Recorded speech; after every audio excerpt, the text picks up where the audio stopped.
to achieve some of those priorities. Funds, finance, funding, very much around the same. Equipment, resources, policy. So here as well, one of the things we talked yesterday, the importance of having a policy that stimulates this area and helps to promote it. Mindset, again, we were talking about historical bias, so the change of mindset as well. Very good. We have 140, so I think we have a good sense there. So very much the challenges of advancing some of the priorities that we just saw are around finance, change of mindset, and policy. So 3 pointers for us. Next slide, please. Okay, so we're going to dwell a little bit into some of the issues that we've just discussed.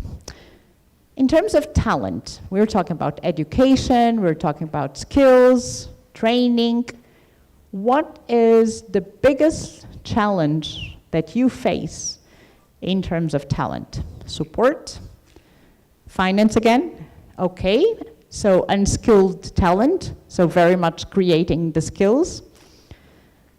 Capacity, again, very good. Inclusivity, this is a very important point. How do we make those skills available all across the board as well? Mindset again, so maybe people are not considering that tourism or working in this sector is an attractive sector. Finance, confidence, very interesting, confidence. Passion. Yesterday, Chef Ioannis said that you know, if you get into this work, you start at 6, you pause for an hour, and you end at 1. So you really have to have a lot of passion there. Inclusivity again, finance, confidence, perception, and mindset. Very interesting. I will move to the next specific area. If I can have the next slide, please. Perfect. So from education, which we saw is one of the priorities, I'd like to go a little bit deeper into the issues of communication, because we saw it's also one of the challenges and priorities we have. So if you would communicate more impactful, okay, what would you need? Understanding, networks, language barrier. Ah, that's interesting. So language skills for those communicating, changing the idea, professionalism, language again. Lack of sign language, that's interesting. Content, very important. How do we create content around the story of gastronomy, the products, the tradition, the traditional receipt? Yesterday we discussed about creating and mapping the traditional receipt in the country as well, networking, technology. So today with social media, there's a huge opportunity, but obviously you need good content, you need to tell the story, but language is very high up there, so language skills training seems to also be an important point. Okay, we're moving next to the following challenge that we have discussed, just to go deeper into some of the issues we talked about. If we would thought about creating experiences around some of the, I would say, key products in Africa that are already top of mind in some of the consumers, what do you think would be the biggest challenge? We want to create gastronomy, tours, culinary classes, specific routes to discover specific products. The uptake, interesting. The mindset again. Oh my God, we all need to do a mindset changing here. Very interesting. Lack of political support, connectivity again. How do you get people moving around to visit those locations? Very important. Connectivity is very strongly acceptance. It's interesting. Do you think that tourists would not be interested in visiting some of those experiences around specific products and routes? Mindset very strongly there. And the issue of how do we move around into those experiences. Very good. I think I'll have my next slide, which, if I'm not wrong, will be the last one. Okay, so definitely the last one. So we're here with the first UN Gastronomy Tourism Forum for Africa. And as it was mentioned, we really want this to be a step into a future agenda that we can build to advance this issue in Africa. So if you would have to propose one action that would be important to be delivered, that would be important for us to commit, not only as UN Tourism, but each of you collectively and also in your countries, what would that be? Funding to make commodities cheaper, incorporate gastronomy in curricula and education, okay. Mainstream publishing of African chefs, very good. So giving support to more exposure from African chefs.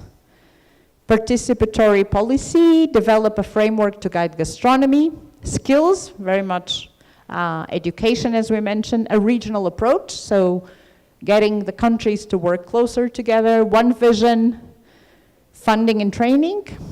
Communication, policy change, community involvement, very important point if you want to actually bring the inclusivity, which should be at the center of everything that we do. Promote quality, very important point as well. How do we define quality standards and try to implement them? Farm to fork support.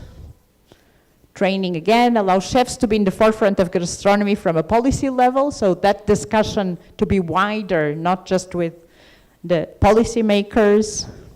Networking, well, I hope this event helps you already starting that action.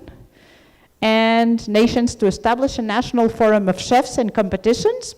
Very good, that's a very, very, very easy, not easy to implement, but a task for each of the countries. Support of national policies, skills development, labels, like Michelin dedicated for Africa.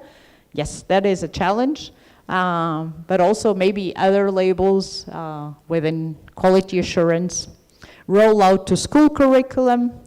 Okay, so I do think we have already a very good map of things that can actually be included in an action plan that we hope to build with a regional approach.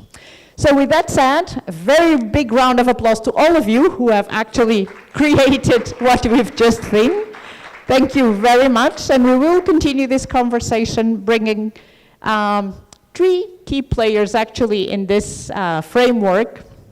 We're gonna bring a chef, a professor, and a destination. So we're gonna bring three stakeholders of the ecosystem together to take this conversation further. And in doing so, it's my great pleasure to invite on stage to join me, first Chef Mounir El Harem from Le Baroque en Tunisie. Bienvenue. And one of our just recently appointed ambassadors who help us promote African gastronomy around the world. Please, sir, take a seat. Joining me will also be Dr. Paul Mapfumo. He's the Vice Chancellor of the University of Zimbabwe.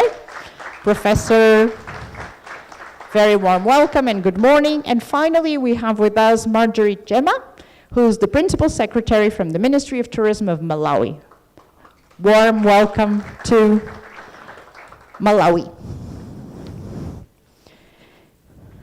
And we're going to try and take this conversation a little bit deeper and hear from the ground what they have to tell us. So I'm going to keep this one. It's easier to take the microphone that works. So actually, the panel debate is about effective strategies to showcase African gastronomy to the world. So how do we go out there? And I'll start with each of you to answer that question. How can we take gastronomy tourism to the world? Chef. Well, good morning, everybody, and I prefer to speak in French because it would be more comfortable. So, my friend in the box over there, which I had a good night yesterday, he has to work. Alors, bonjour à tous. Comment mettre la gastronomie africaine? Déjà, c'est un grand chantier dans le sens où il faudrait bien la répertorier et la codifier. C'est un travail très difficile. Nous, en Tunisie, on a essayé depuis 2014 avec des associations à le faire, mais c'est toujours en état de construction. Il y a eu beaucoup de livres de recettes qui ont été faits et on est encore en train de le faire. Et évidemment, je ne vais pas parler de ce qu'on a fait, on parlera plus tard, mais je pense que il faut commencer par la codifier et c'est quelque chose d'important pour moi. Merci. In Zimbabwe, as a university and education and talent came so strongly, how do we use a university and training and education to actually take gastronomy out to the world? Thank you very much Thank you very much for that question. I think in the university there are two sides. The first side of the university is to open up people's minds and say, do we create that much needed awareness and philosophy of thinking? And we realize that there are two interwoven factors that form the central axis or a core of people's identity. It is their food and their language. And we think we've got to address that. Then on the other side, it's our intervention. And the intervention is the change of curriculum to introduce programs that are tailored to respond to that and make sure that we do have the skills and new knowledge that then propels new content in gastronomy. Thank you very much. So very much starting from the basis and having the curricula change to empower also the future leaders in this area to take it to the world. Very good. From a Malawi perspective, we heard from the minister that the law is being changed, so there's work being done internally. How do we envisage then the next step of going outside and including gastronomy in your tourism promotion? Thank you very much and good morning. I think there's several strategies that we can use or employ in order to showcase our culinary heritage in Africa, which is very unique. In addition to using the digital platforms, social platforms, I think we can also make use of the diaspora in other countries. We can provide support to them to open up food, eateries, restaurants where they are. So that's one area that we'll also be considering. And also, we can also consider cultural exchanges, where those who are along the value chain can be given exposure to also interact with other countries or indeed other regions. For instance, perhaps the chefs in Malawi can have an exchange with chefs here in Zimbabwe, or indeed in other parts of other parts of the world. So that would be one way, or two ways that I've mentioned, that we can promote gastronomy, African gastronomy outside the continent. Thank you.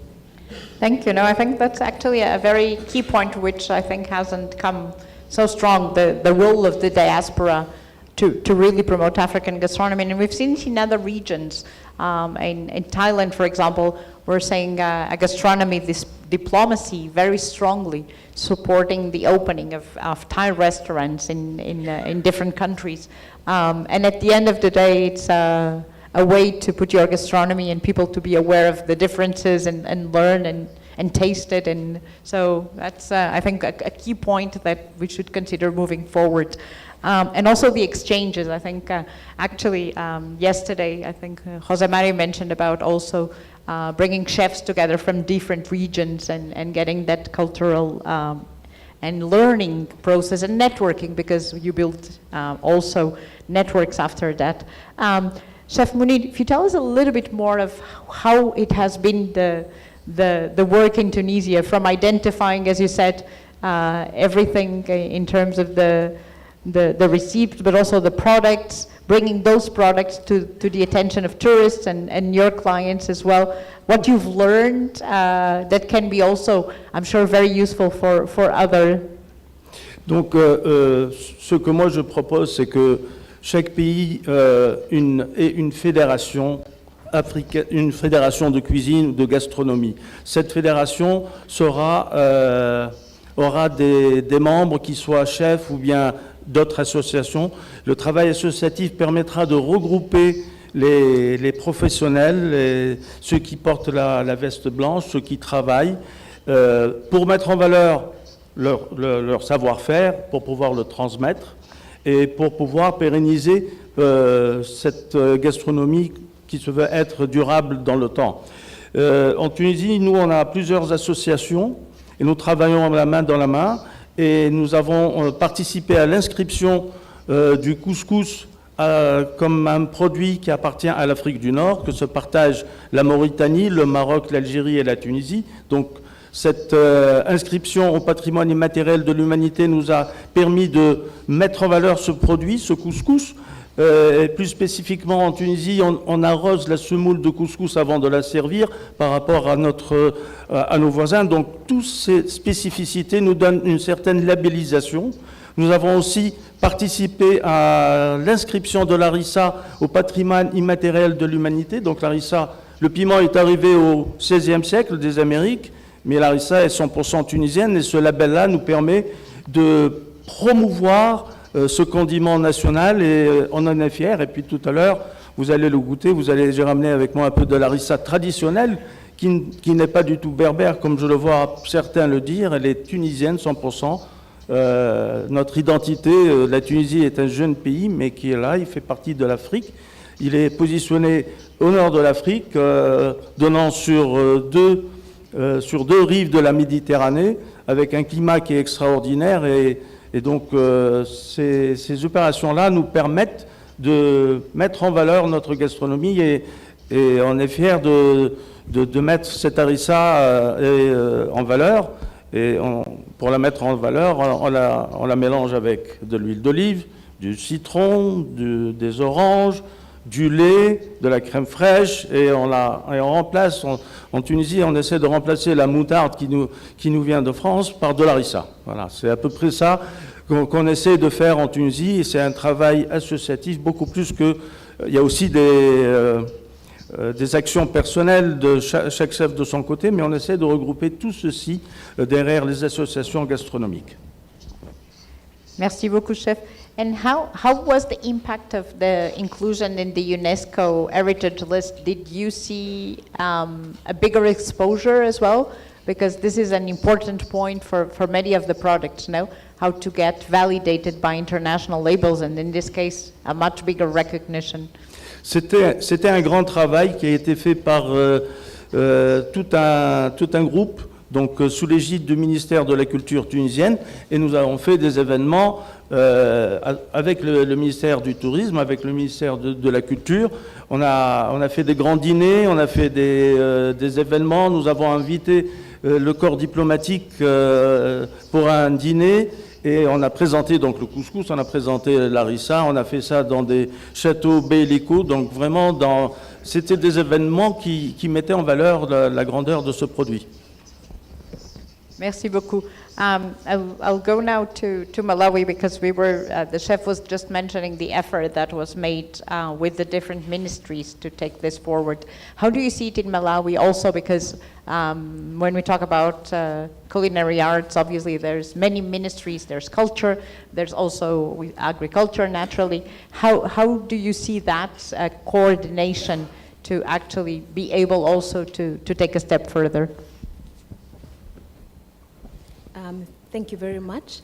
I think collaboration amongst government departments and ministries is very key if we're to successfully promote gastronomy tourism.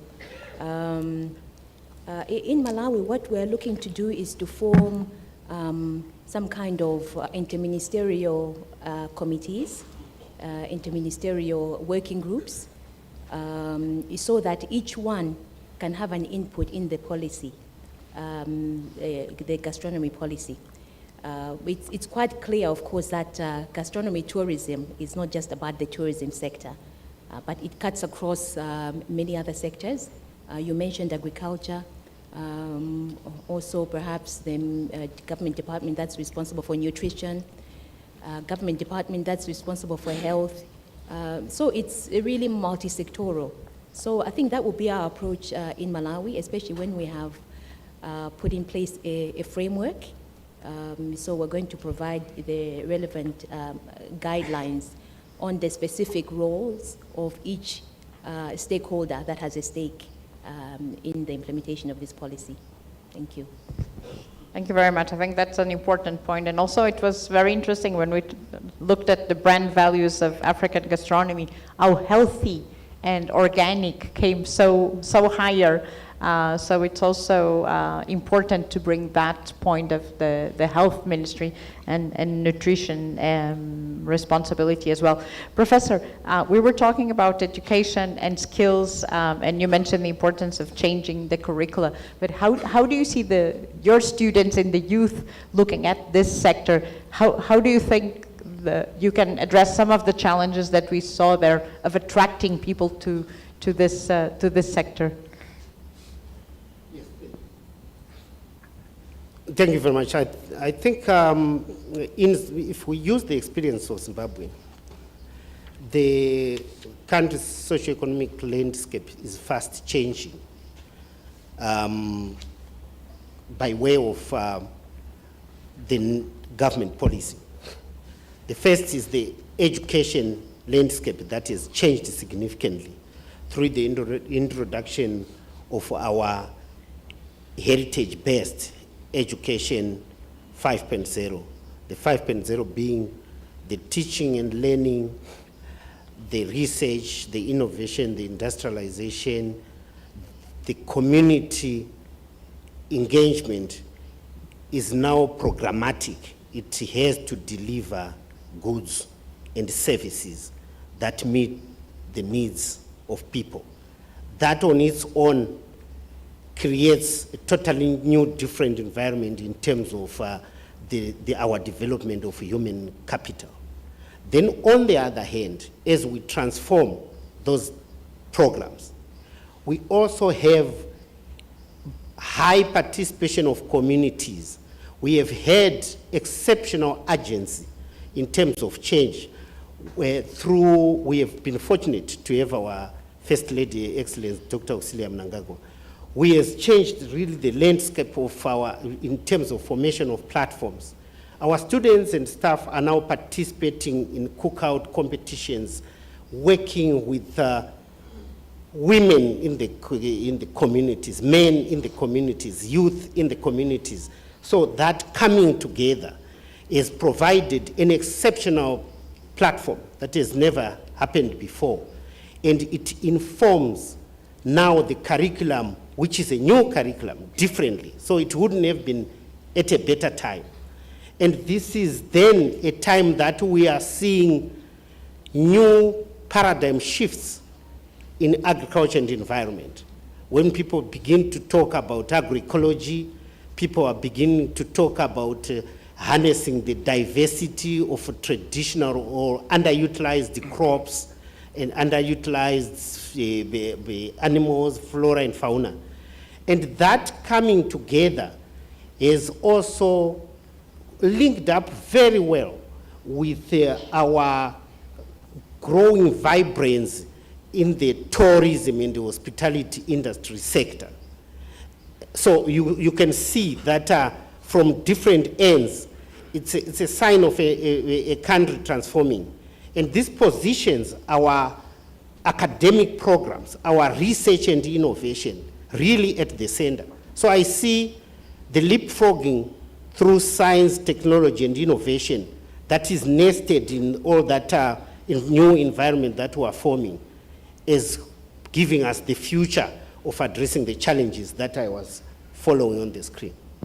Thank you. Thank you very much. I think it's a very important point of how do you bring academia together with the communities, because generally it's a very two worlds apart. So a very important point is not only changing the curricula, but also engaging them in the work with the communities to bring that innovation often to the communities, but at the same time learn from many of the innovations that the communities have and that often are not valued enough or not brought to the stage, right? No, Exactly.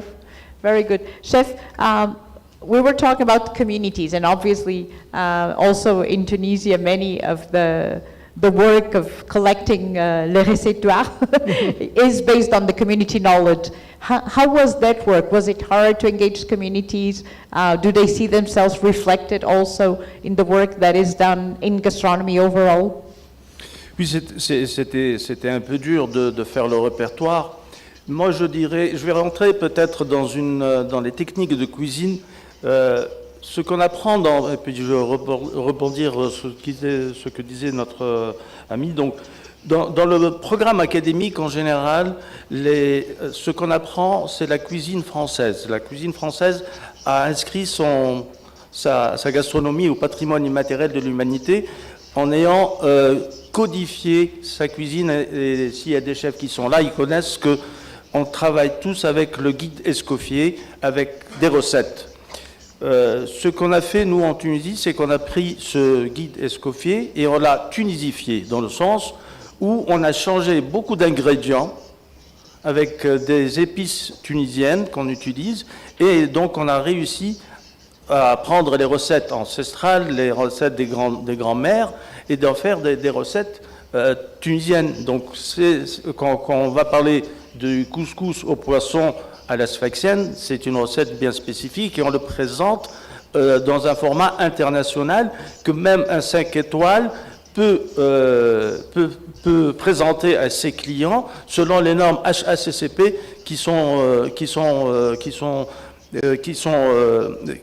que les hôtels sont obligés de faire pour avoir des labels internationaux. C'est-à-dire que si vous voulez avoir un label international, vous devez respecter des normes strictes d'hygiène. Et nous, donc cette cuisine que, au début, nous semblait un peu difficile à codifier et à mettre en valeur dans les buffets, parce que c'est vraiment une cuisine de grand-mère qui est cuite doucement mais sûrement dans des pots. Doucement mais sûrement, on a réussi à faire ça en essayant de la codifier, et on a pris, il y a certaines recettes maintenant qu'on trouve dans tous les buffets tunisiens, dans les grands hôtels, dans les grands restaurants, et on est fiers de le présenter. Voilà. I think that's a very important point when we talk particularly about strategies to actually take gastronomy tourism from Africa to the world. How do you adapt it in a sense of certain standards that obviously, if you want to showcase it in an international chain, for example, that would be easy to accept, and that work needs to be done. I now would like to have a moment to talk about content creation, because we're talking about how do we communicate African gastronomy to the world, and one of the issues that came as well is how do we create that content? No, apart from the récéptoire, which is there already. How do we come together to create content to go beyond? Marjorie, in Malawi, how are you looking at, because I know gastronomy is going to be part of the cluster of culture that you are developing. What initiatives would you see coming forward in terms of creating content to communicate further gastronomy? Thank you very much. I think content creation is very key as we promote gastronomy to the world out there. This requires, obviously, telling our story as we know it, because we know that as Africans, in this case as Malawians, we are the ones who are the ambassadors of our culinary heritage. So in terms of creating the content, we are going obviously to involve a cross-sector of stakeholders, going as far as the grassroots, because those ones are the, for lack of a better word, custodians of our culinary heritage. So we're going to take them on board. And also we're going to, as a way of promoting indigenous businesses, we'll also have to take them on board and also provide them with the required support. Because we know that throughout the value chain, each sector or businesses within that value chain require support.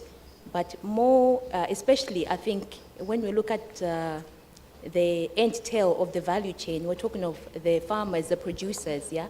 We'll also have to take them on board as we change the narrative, as we talk about the kind of food that we have.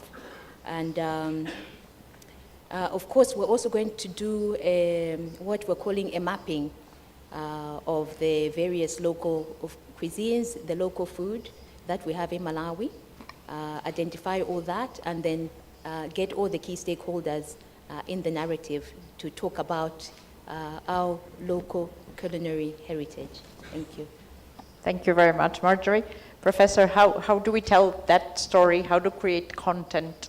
And particularly, how can the university help create that content? Thank you very much. Content, yes. I think it's the fundamental tenet of a university. And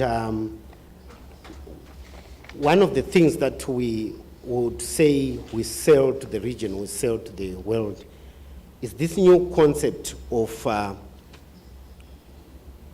how to promote core innovation and industrialization in a very different context. The government of Zimbabwe, through the leadership of our president, introduced innovation hubs at all state universities. And what we have done in terms of actualizing the innovation hubs is to be able to have 3-tier programs.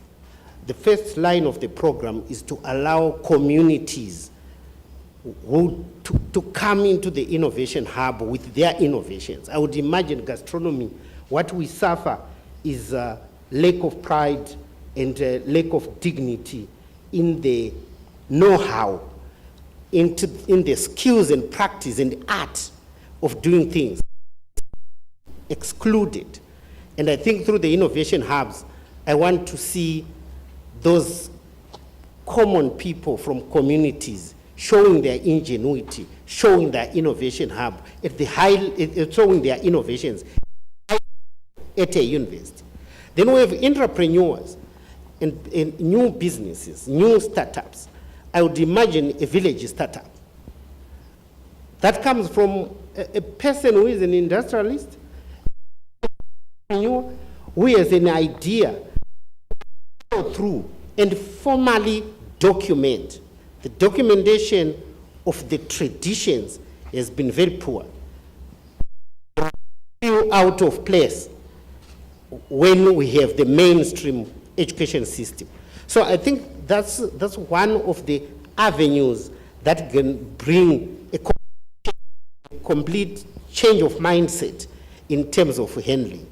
Then I would see also now the technology, the science that we have. We these days, through food technology, the engineering of food, the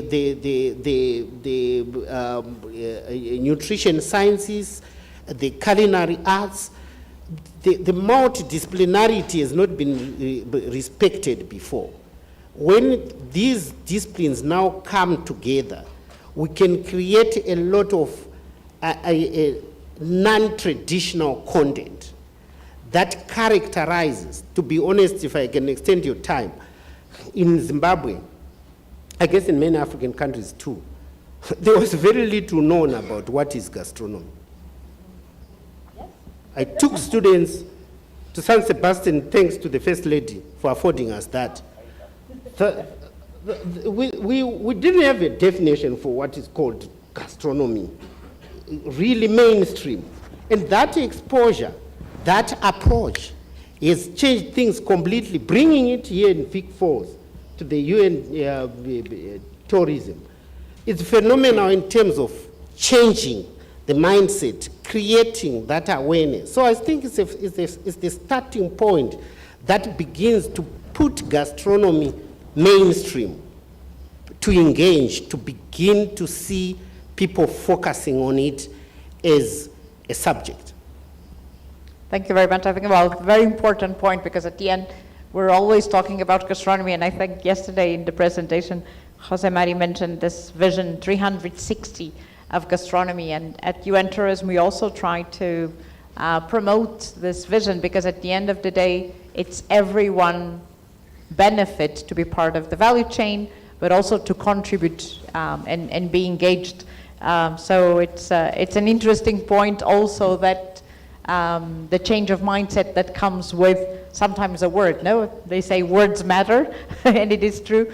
And we hope that this enlarges more than just when we think about food tourism and we think about just the experience of eating, but it goes much, much, much beyond that. Chef Munir, content from your side, and also communicating the value of Tunisian gastronomy. How much of a challenge has it been, and how have you built that narrative? Je vais peut-être parler d'une chose. En parlant de gastronomie, il y a deux points. Il y a le produit et il y a celui qui transforme le produit, donc ce qu'on appelle le chef.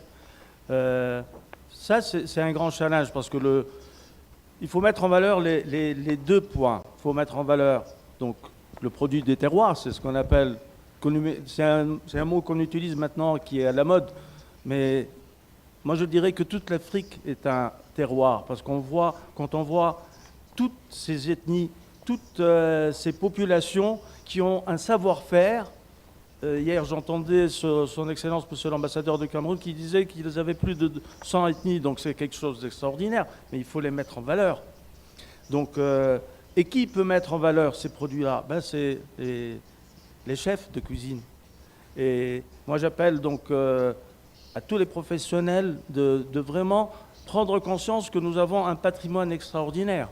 Et ce patrimoine, il faut le valoriser. Il faut valoriser les produits et les personnes qui mettent les produits en valeur, et ne pas dire que voilà, c'est un cuisinier. Il y a quelques années, chez nous, le cuisinier, c'était vraiment la dernière roue de la charrette. Aujourd'hui, quand je vais dans les écoles de cuisine en Tunisie, ils sont tous contents, parce qu'ils nous voient passer à la télé, ils nous voient passer un peu partout à l'international, donc ça fait bling-bling, et ça fait rêver les jeunes. Et ça leur donne la possibilité de rester chez eux et d'aller voir. Et hier, les jeunes qu'on a vus, qui était là, c'était vraiment extraordinaire. Moi, j'avais la chair de poule en voyant la jeune, comment elle a parlé hier. C'est extraordinaire. Donc, c'est ce genre de comportement que nous devons mettre en valeur. Et je pense que ce forum, c'est un des objectifs de ce forum, que de mettre donc, cette gastronomie et toutes les composantes qui sont de la gastronomie, qui est un grand facteur de chaîne de valeur économique, puisque nous partons donc du produit de l'agriculteur, en passant par le produit agroalimentaire, en racontant une histoire donc on touche à la culture, en essayant de retracer l'histoire de ce plat. Et évidemment, nous avons besoin de la transmission de savoir. Donc là, on parle de formation, on parle d'éducation, on parle d'université. Et puis tout ceci, on va le donner donc au tourisme pour pouvoir vendre ce produit-là. Donc c'est toute une grande chaîne de valeur que, évidemment, on est tous là pour être conscients de de ce discours et puis pour le mettre en valeur. Merci beaucoup. Je pense that was a very important point, and I think also the shift that we had from being a cook to being a chef, as you rightfully mentioned, puts a great opportunity to really bring chefs up front to tell that story, no?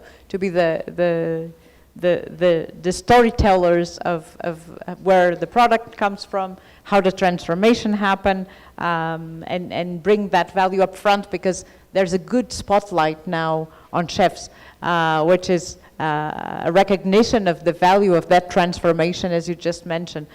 So as a strategy as well, nationally, I think the identification of those chefs who can be the leaders and the storytellers is very important. We were talking about actions for a future agenda. So I'm going to end this very interesting discussion asking you if you had to spot one action on and say, you know, this is what I would have as the action priority in the agenda of gastronomy tourism in Africa, what would that action be? Malawi? I have to say that's a very difficult question because there's so many things that we can do in order to promote gastronomy in Africa and promote gastronomy, African gastronomy to the world. I'll just perhaps share the Malawian experience of what we intend to do going forward. I think I mentioned earlier on that gastronomy tourism is an up-and-coming component of our tourism sector. And so we're looking to benchmark with other countries, especially Zimbabwe, because we know that they're quite advanced in their gastronomy agenda. And not only Zimbabwe, but other countries as well, so that we can obtain best practices and localize it to our very own content. But I think what is key in order to promote gastronomy as an African continent, we need to be intentional. And by being intentional, I'm talking about putting in place strategies or frameworks that are going to guide gastronomy. Because we can sit here and just talk about it, but if we don't have anything documented, then it really is going to be a problem. So we need those guidelines. Thank you. Perfect, very clear benchmarking and setting guidelines to move forward. Professor?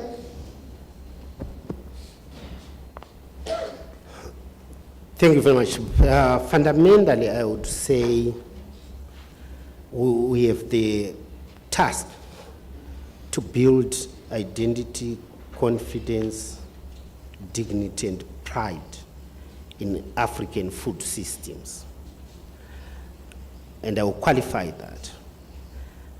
The loss of our gastronomy has been through different forms of violation that have either been, that includes exclusion, demeaning, and until people lose confidence of their own food, their own ways of cooking. You know that when you take out the way your food is done, you are taking the mother away from yourself. The moment we bring back the food, we bring back the mother, because your mother is the best cook.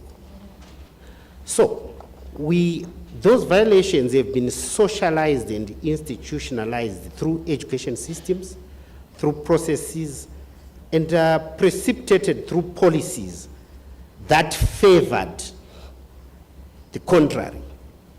And to me, the short way of summarizing it is to say we have to galvanize our institutions and policies to restore that dignity, that identity,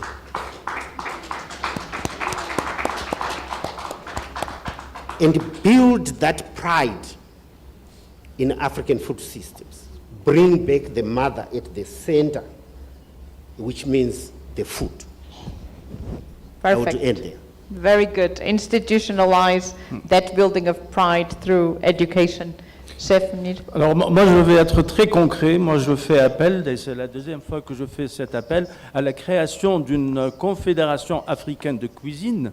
Cette confédération va regrouper tous les chefs d'Afrique et chacun de son côté pourra mettre son pays en valeur, ses produits. Et il y a un produit qui appartient à l'Afrique et qui n'a pas été assez mis en valeur, pourtant c'était l'année du millet l'année dernière.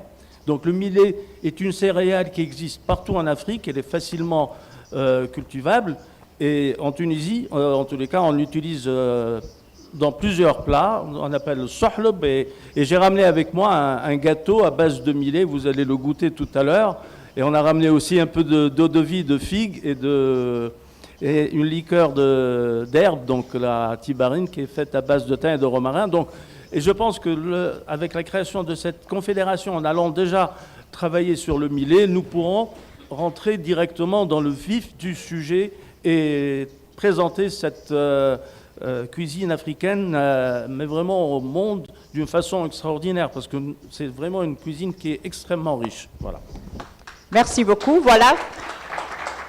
A very concrete action to creation of a confederation of African cuisine and make the millet the bonding among all countries. I want to ask a big round of applause to my panelists and thank you very much for very concrete actions out of this discussion. Thank you very much.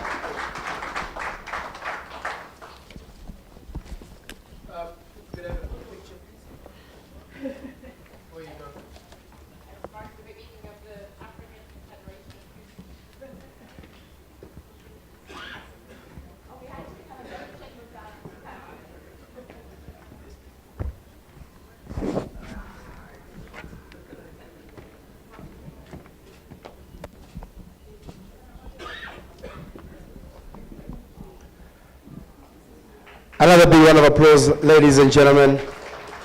Thank you for such a wonderful conversation there. Benchmarking, learning from each other. Thank you very much.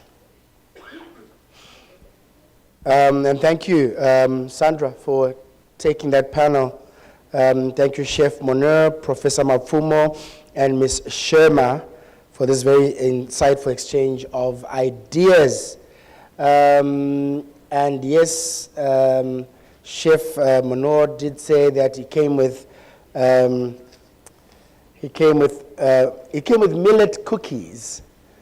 Millet cookies. He's also got harissa and olive oil. He's got a station. We've got a station outside. So please make sure you pass through his station and get to taste everything that he has been talking about. And I also understand you've got some alcohol.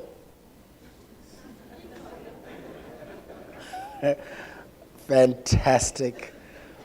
Fantastic. So we're going to break. We're going to take a break. We're going to take a coffee break. And our time is, it's 11 now? Okay. Okay, just a few minutes before 11. We're going to take a break, a 20-minute break, and then we're back. Please grab some tea, grab something to eat. Let's come back. Let's have robust conversations. What I really want to encourage you is even during break, tea time, approach somebody from a different country. Get to learn about them. Today is the second and last day, so it's really important that you sweat it out, you sponge it out, and you get to learn, exchange numbers, get to know each other, and also we actually get to put it into practice. You know what I mean?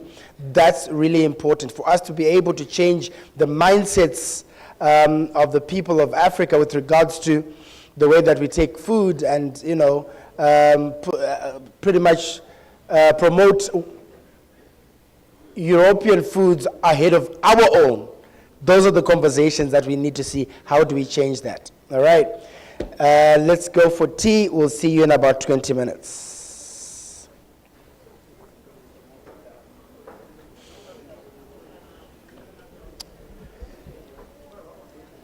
Which is now 18 minutes. At this rate, it's going to be 15 minutes just now. Let's go, guys. Let's go, guys. Let's go stretch. kana uri wemuzimbabwe chekawo kumba kuri sei, kune chingwa here, vana nemukaka here, you know, ita housekeeping dzekumba. Oh, so, and the other announcement, if you want to go to the rainforest tomorrow, excursions, there are 2 desks outside. Please visit them. There's a $30 for the rainforest. It's $30 for everybody, regardless of nationality. Okay? I think it's a discounted rate. So please register. Any activity you want to do tomorrow, this one you pay for yourself. But tonight we've got an exciting bomber, courtesy of the Ministry of Tourism. Please register for any activity, including local tourism.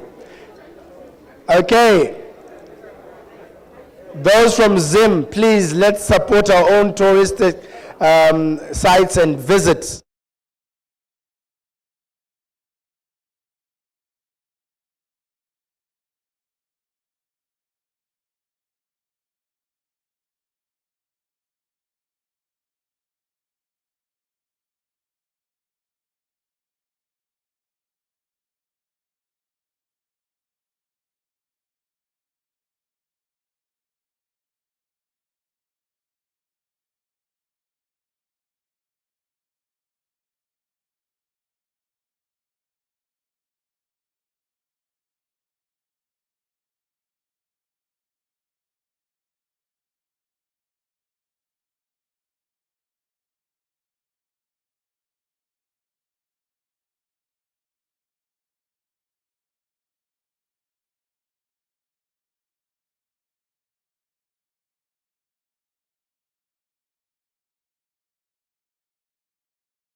Okay, guys, can I bring the room to order, please?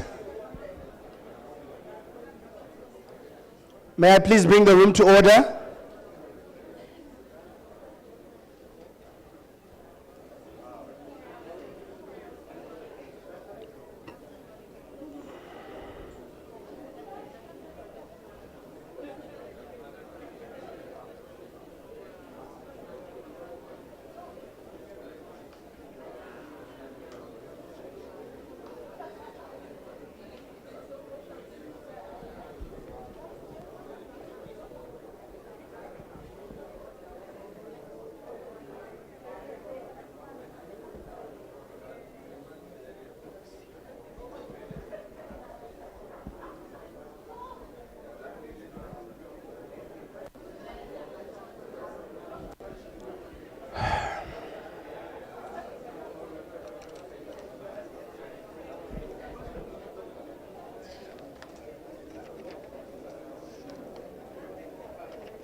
Okay, thank you.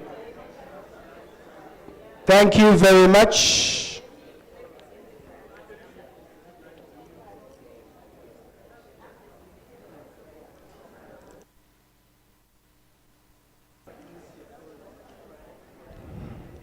I'd like to say,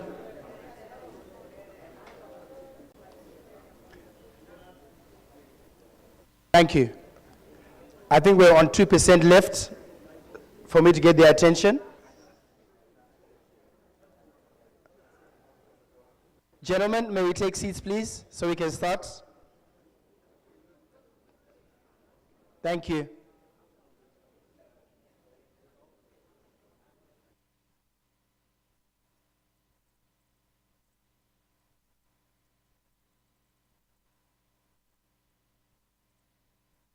Okay, let's keep it moving.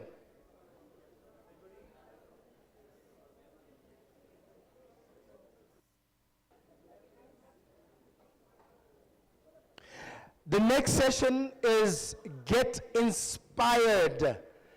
Get Inspired is about inspiration, right? And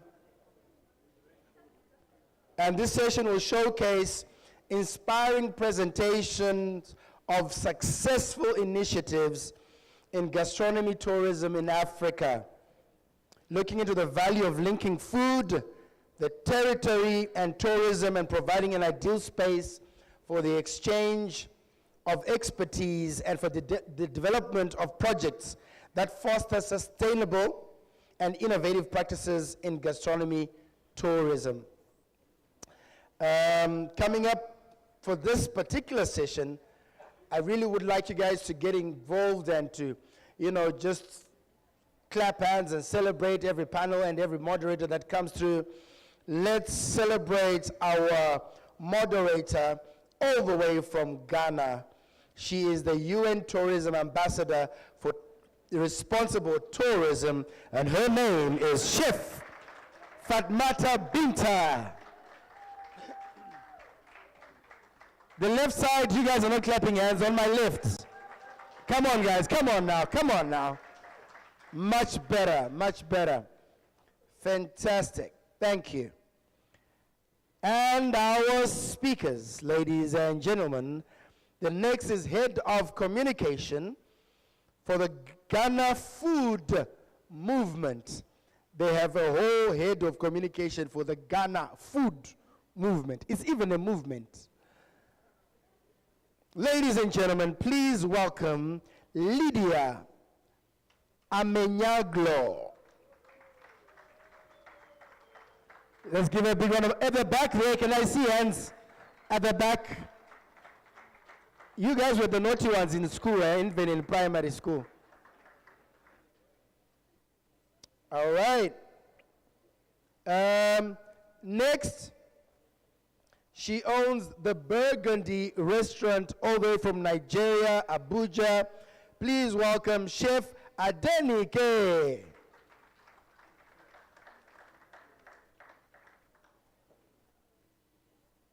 And then next is the Director General of International Cooperation, Ministry of Tourism of Tunisia. Please welcome Muna. Yeah? Fantastic. And then the Food Initiative Facilitator, WWF Zimbabwe. Please welcome Lynette Chabango.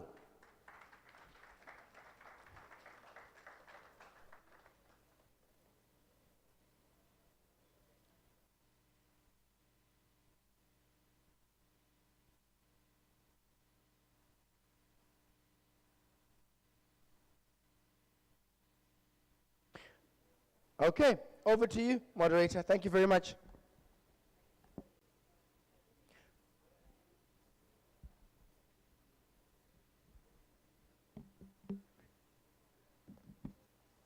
Okay, thank you. Good morning, ladies and gentlemen. It's such a pleasure and honor to be here. I think this is the only panel with all women. I'm here. You're just helping. Which I think is very powerful. It just shows how gastronomy, tourism is evolving and women are contributing a lot. So I'm really excited to be with all of you here because I know all the projects you've been working on and how impactful it has been. So it's such a pleasure and honor to have this engagement with you. I'm going to start by introducing one by one so that you can give us, a glimpse into what you actually do. And I know a lot of the audience here would love to engage and understand. So Lydia Ameniaglo, please, can you do us the honor to share with us your project and what Ghana Food Movement is representing? Join us to the podium. Thank you.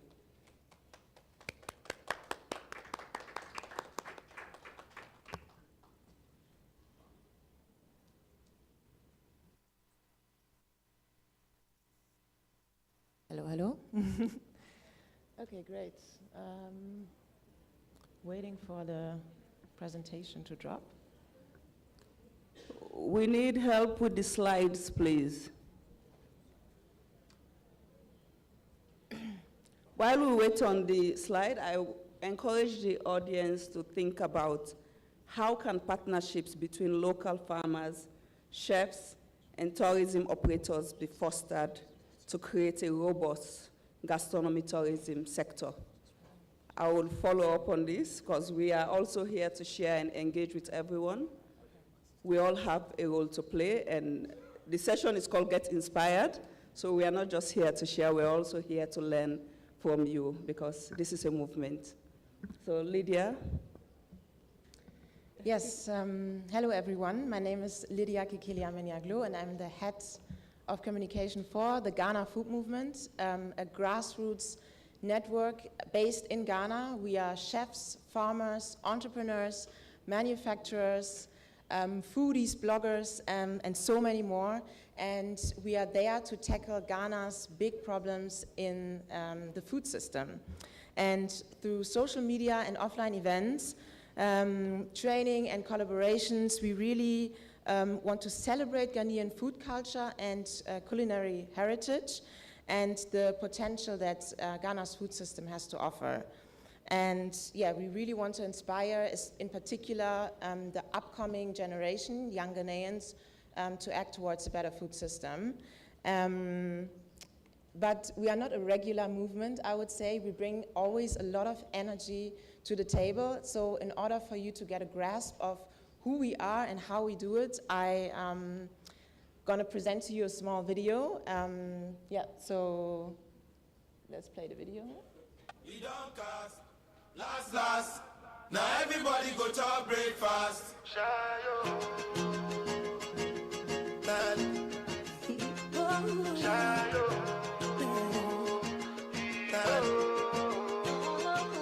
You go bow for the result, though. Nothing to discuss, oh. Cause I did win by default and without any doubt, oh. I'm a me happy adult, oh. I no go feed the girl, I no go feed the girl insult, oh. I'm a mind that's you the talk, oh. I put my life into my job and I know I'm in trouble. She manipulate my love, oh. I know holy and I know that get both. Like the Baba Frayo, my ayo, don't cry, yo. I need to go and shayo. I need to go and shayo. I need to go and shayo. I need to go and shayo. Shayo. Yes. So now that you have a better, yes. Thank you. Yeah, I really wanted you to have a better understanding of the energy. And now that you know a little bit about that, what do we actually do? So we have programs and projects that are geared towards the youth and really engaging them in the food industry by providing them skills and in the job industry and helping them secure employment in the food sector. We have events, curated dinners, workshops, masterclasses, and multi-stakeholder conferences. We are really good at social media and awareness campaigns. We have one campaign which is called Buy Ghana, Build Ghana, where we really encourage people, or challenge people actually, for 1 week to buy local ingredients only and see how we can, really with our choices as consumers, also make choices that benefit the local economy. And whilst it is an appeal to local people, a lot of people from outside join in that because you actually get to discover a lot of ingredients that you don't know yet. We offer services such as catering, market tours, cooking classes, workshops. Yes, and next one.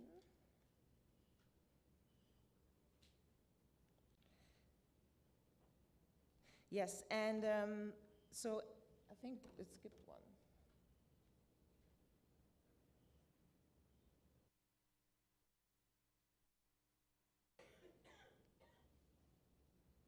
Okay, anyways, I want to talk a little bit more about our educational programs because, so we have the Youth and Food Program. You can see the Youth and Food Program, which really focuses on the youth and providing them, the capability and capacity to secure a job in the food industry. It includes also mentorship. We have the NAS program, so neglected and underutilized species or crops. That we will also host in the kitchen, which I will talk to you about in a bit, where we really look into like one ingredient and see how we can help farmers also diversify their crops. Because in Ghana, I don't know how much you know about Ghana, but we have a lot of cocoa farmers, and it is needed that they need to diversify their crops. Then we have food innovation, seed to shelf, which is one of the programs that we will also run in the kitchen, and it is a product development program using local ingredients.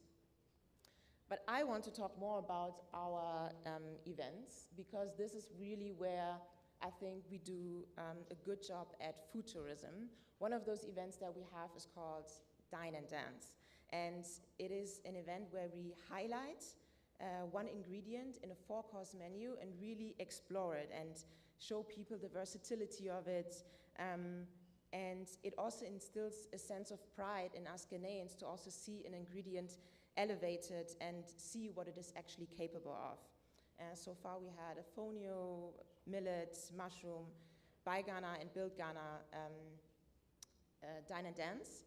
And when we do our events, we always collaborate with other stakeholders in the industry. So we would include the music industry, the arts industry, and I think that's what makes our events quite successful, that people who are not necessarily interested in foods They come maybe for the music. They come because they get to buy a cool merchandise. They come because they can do other things at our events.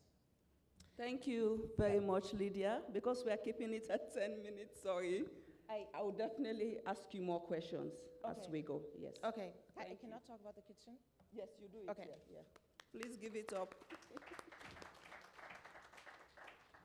And now we invite Chef Adenike Adefila from the Burgundy restaurant in Nigeria.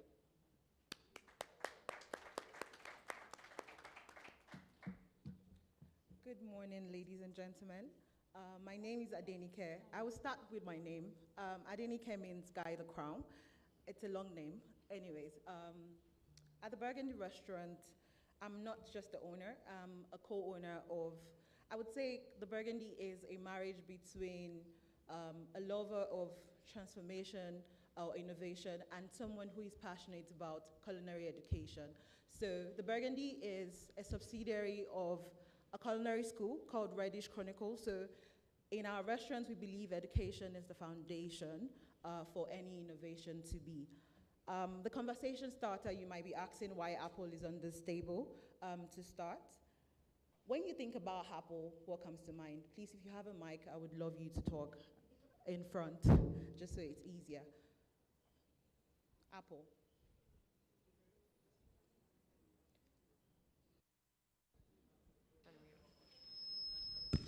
What comes to mind? Anybody, please. Apple. iPhone. The question again. When you think about Apple, what comes to mind? Health? Beautiful. Any other person? Please. Health. Health? Dessert. Beautiful. Any other person? In relation to food. Smoothie. Hello? Can you hear me? iPhone. Can you hear me? Somebody iPhone. said fruit. iPhone. Beautiful. Any other person? I like that. Any other person? Eve. Oh, beautiful. Anyways. Okay.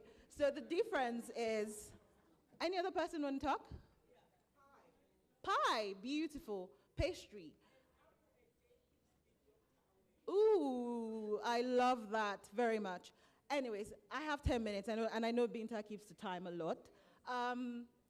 For me, when I see the apple, when I was in culinary school, the first thing that changed my life is a book that says 100 ways to utilize potatoes.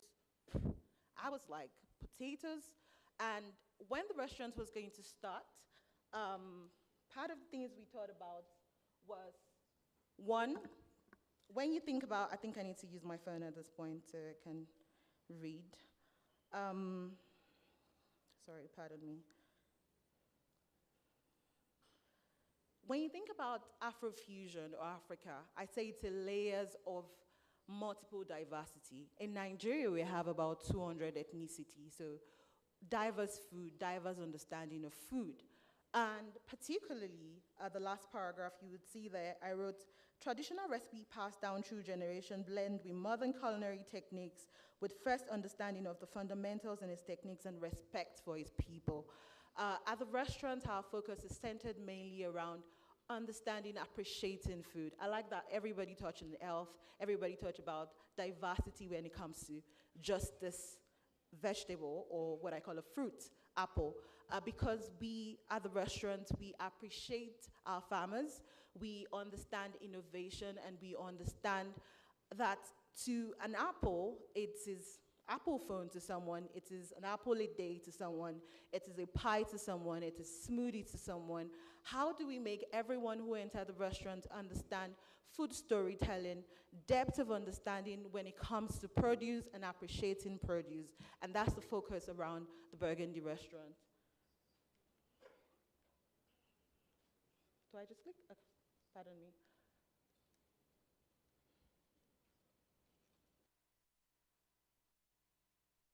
Okay. So our missions are centered around promoting indigenous ingredients, like I've mentioned, championing African food storytelling, innovative sustainable gastronomy, zero waste sustainable dining, which I'm going to be explaining further, to redefine the culinary practices in Africa and exporting its talent to the rest of the world through the school, and to make it possible for Africans to easily acquire culinary skills and internationally recognized and respected. That's a picture of our restaurant. For example, all of the tables and the chairs were made by artisans from Nigeria.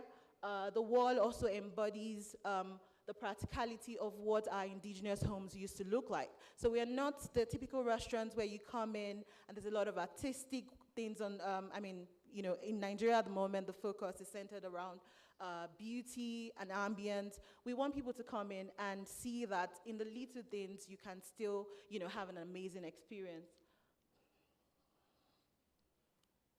Okay, now the clicker is against me. Okay, since it's not working. Okay, I skipped that because I just want to quickly go into this. This is our indigenous street food. This is a kilishi salad. I have a quote there that basically says, at the Burgundy, innovation is a collective effort. Every team member is empowered to create and contribute a driving our mission forward. This dish was created by a culinary graduate that is barely 2 years in the restaurant.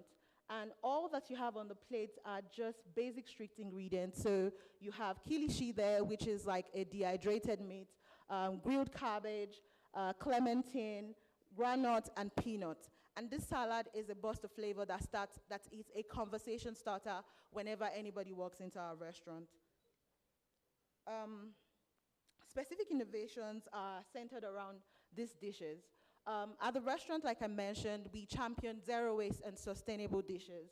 Starting with the first one, that was also another creation by a young Komi who utilized the skin of beetroot to do a steeped tea alongside that fonio cupped canapes to welcome the guests. And the next one is the orange skin posset. So what we've done with that particular dish is, one, macerate the skin. So naturally, when you peel the orange, you discard it. So we macerated that, cooked that in a sugar syrup, and form a custard out of that. And the juice was utilized in making a granita. Every time people have this dish, they always have conversations like, how do you come about this? And the next dish is potato. As a restaurant, part of the things we're trying to champion is total utilization. So what we've done with this particular dish is we've incorporated the skin. Sorry. Okay, thank you. We used the skin, we macerated it into the vanilla base, and the skin, which is the flesh of the potatoes, we made out the waffles. So every time, again, when people have that, they think about potatoes, like we all had our opinion about the apple. They think about potatoes as a dessert, and usually that's that conversation, which means as a restaurant, we've achieved what we intend to do. Encourage people to understand the diversity when it comes to ingredients and appreciating the ingredients. Impact on local community. You can't talk about a restaurant and not talk about its immediate impact on the society, on the farmers, on the immediate locality. Positive impact on the local community. We support local farmers by buying things. Our menu changes every 6 weeks, and they are tailored to what our local farmers can produce. As a restaurant, we are just a 20-seater capacity, and with the intention of fully enabling people to have a full dining experience, all centered around African indigenous ingredients. Cultural preservation, celebrating and preserving local culinary traditions through storytelling and indigenous ingredients, rural population empowerment. So every year we always have an outreach where we support rural community. Just this Ramadan, we supported a community with a borehole because whether you like it or not, some part of Africa still struggle when it comes to potable water. And we thought that it is important that as a restaurant, we impact on that. Community engagement, yearly we have also a scholarship program. Like I said, our restaurant is centered around culinary education as well. So we intend to empower enthusiasts, people who are interested about culinary education by promoting that. All right. That's just a couple of other projects that we've worked on. That's my partner, Chef Stone, and we currently have a project called Chef Stone Take Africa, where we partner with embassies and collaborators, travel collaborators, to promote African indigenous gastronomy and tourism. Commitment to gastronomy tourism. Ongoing commitment is consciously promoting gastronomy tourism with Nigeria and launching a Pan-African food tour that we already started with Morocco, and the next destination is Botswana. There is no restaurant without challenges. I must say that it was really hard convincing people, our people, to understand the dynamics of food and to see it being transformed. Africans like when you respect their ingredients. Oh, we have been cooked this way. Why do you have to wrap it into a floret form? So we are glad that in the last 3 years as a restaurant, we've been able to change the idea of people, the perception of people, to see that indigenous African food can look really good on the plate and can taste well as well. So it was a bit hard to merge innovation and still stay authentic. But as a restaurant, we keep working and striving to enable that by some of our culinary trips to destinations that enable us to learn more in-depthly into gastronomy of the particular people. For example, in Nigeria, we have about 36 states, and I can boldly say I've been to about 27 of those states just to learn about how they do their things, so that I fully understand as a team member, as a team lead, on how we can totally, appreciate and pay homage to their cookery. Thank you so much.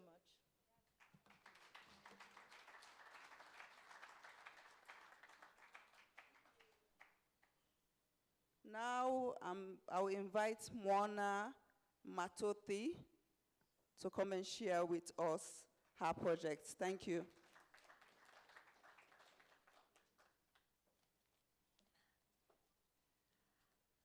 Hello, I am very glad to be for my second time here in this beautiful Victoria Falls and to meet some friends and fantastic people. I convey to you the greeting from Tunisian people.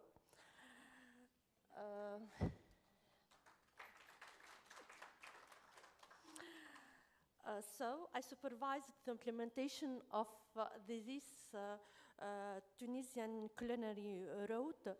It's about Tunisia's trails, tales, and tastes. This is the slogan of this culinary route.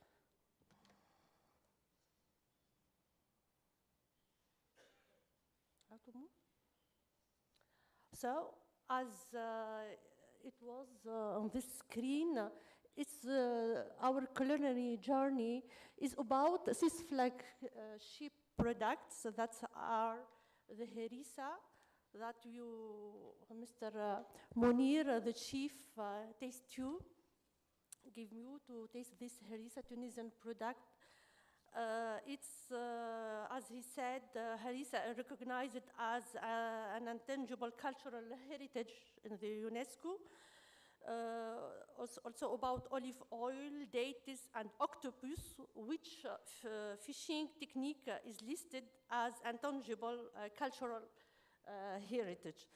So the culinary journey is about 6 products in 6 regions. To choose these products, we have we get in joint committee between public sectors and private sectors, and also with the Ministry of Agriculture, the Ministry of Culture, together, and also representative from Federation Association of Food in Tunisia and restaurant. Together, we have chosen these 6 products from the north of Tunisia to the south, from the sea to the Sahara. And as you mentioned, the map of Tunisia, here we can see that the wine of the north there, harissa in the Gabon, octopus in Karkina, olive oil, cheese, and dates in the desert. So this is the map of Tunisia, and the route is different from circuits because the point starting for the route is different from the final arrival of this route. And for each region there, we promoted circuits about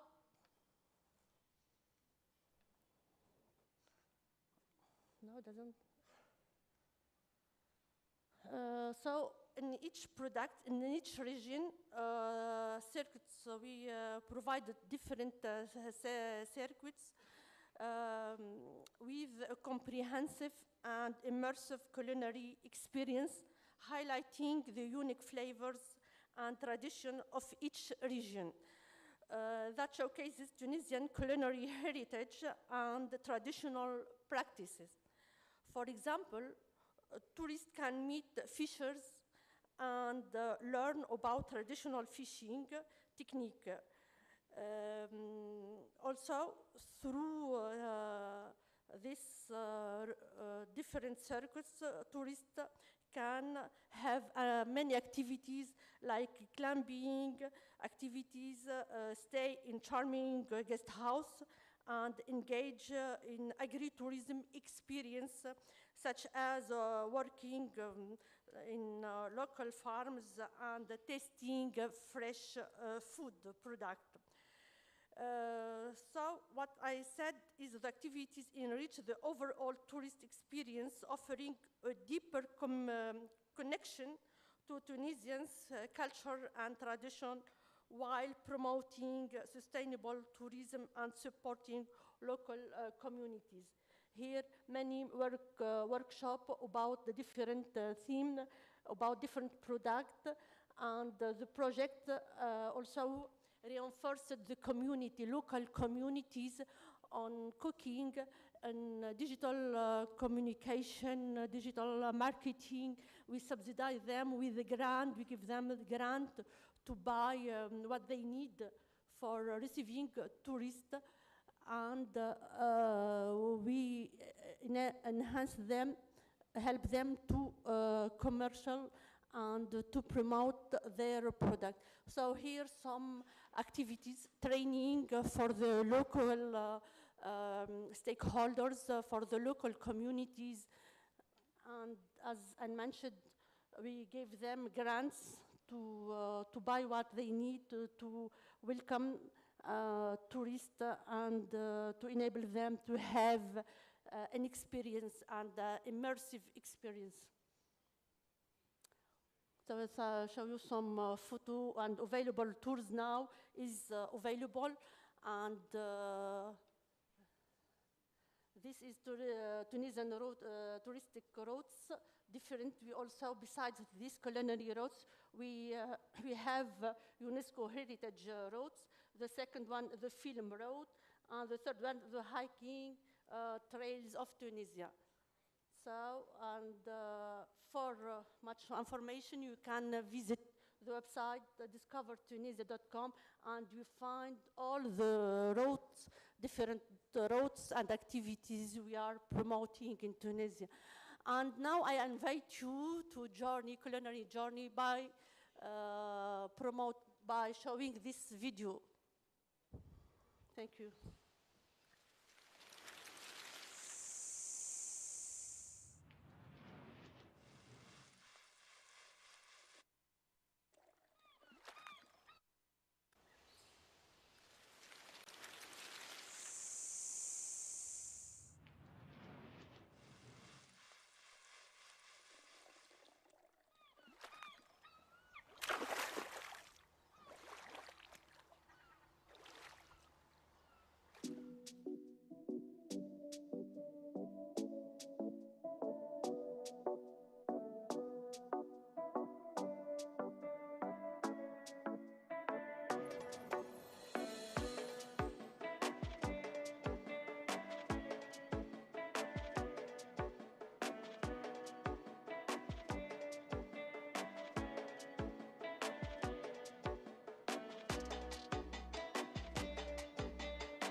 Thank you, Mona.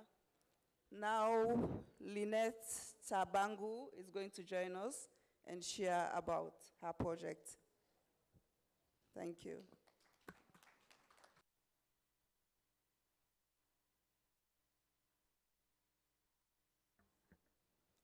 So, good afternoon. I believe it's now afternoon, everyone. My name is Lynette, and I work for a conservation organization, different from the chefs. And a lot of the work that we do as WWF, which is not a wrestling federation, but we are the Worldwide Fund for Nature. So we are a conservation organization. We care so much about nature. And I think from yesterday's conversations, there was so much emphasis on the food, the well-being, but the president did mention the environment as well. So I'm going to emphasize on the issues of sustainability, how the whole food system, from the tables, from the farm actually, to the fork, and back to the farm. So we want to create a circular food system. But to start with that, I will give you this picture, which is a global image that shows that globally, we are losing about a third of the food that is produced by our dear farmers, our dear mothers who are at the forefront of food production. And inevitably, we are losing a lot of water, a lot of energy, and a lot of land as well as resources. So if we do not pay attention to the way the food is being prepared in the kitchens, to the way that we're utilizing it even at the table, we are contributing to a mess. And just for Victoria Falls, where we are, which is part of the region that WWF is working on, a study was done some time back, and it showed that 26% of the solid waste that goes to the dump site is actually the food that is produced with high quality resources, very good round apples, the one the chef was holding. A lot of it, if we are not intentional, goes to the dump site.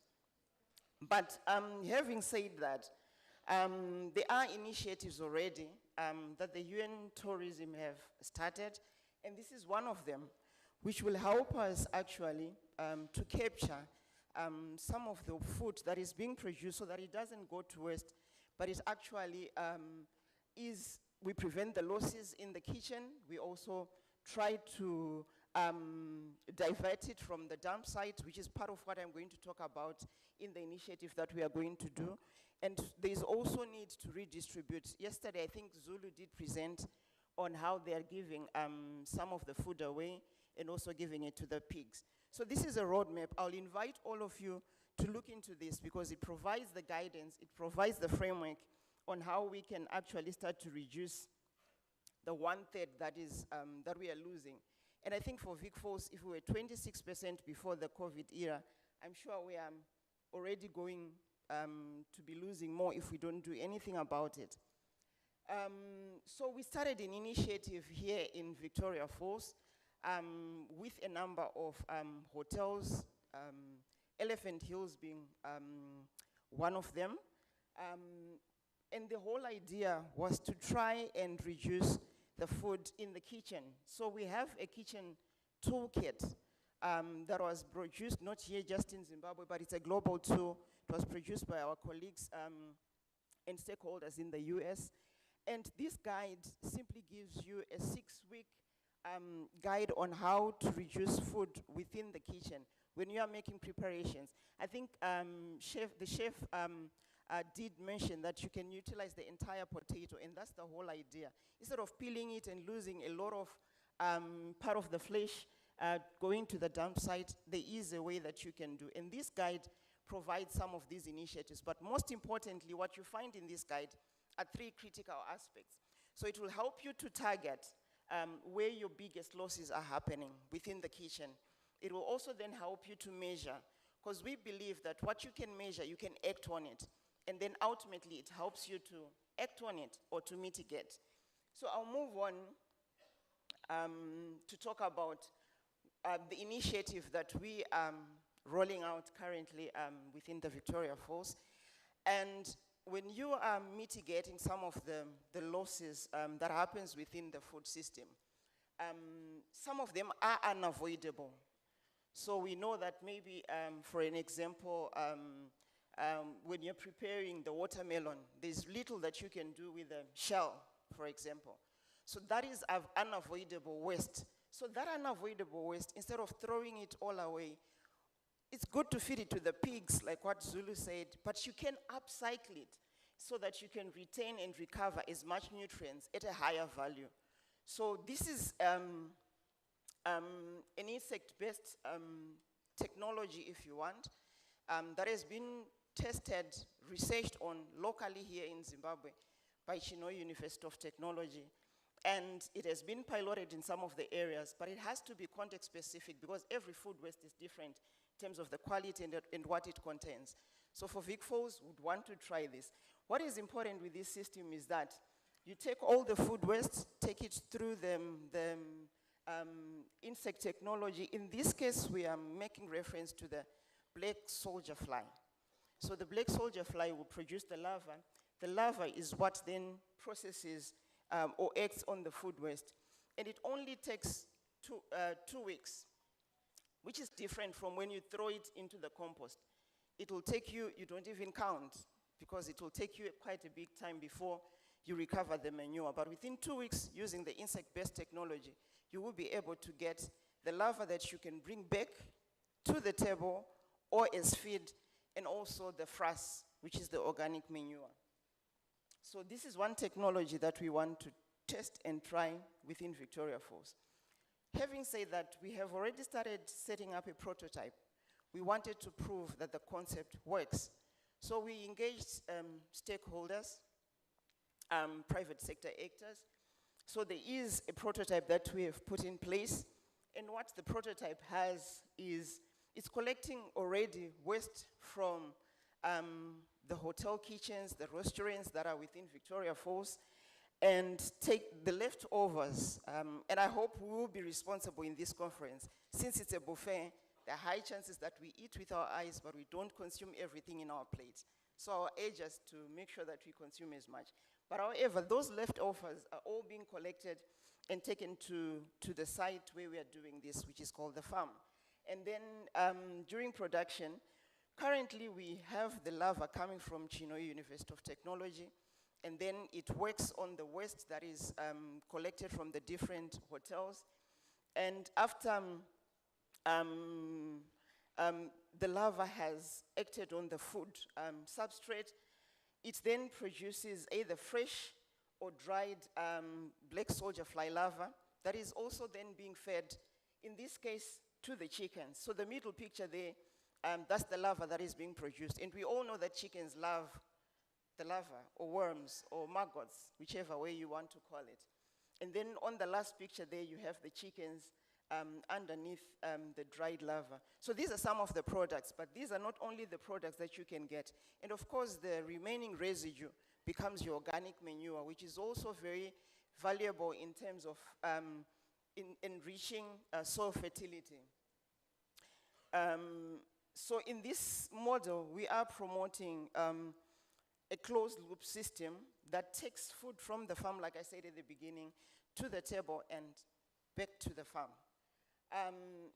What I mentioned earlier is the produce, the production of feed for livestock from the food waste that we generate.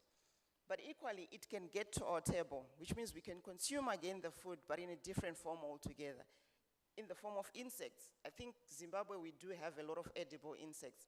And this could be one of those that we can have on our menu. On our menu.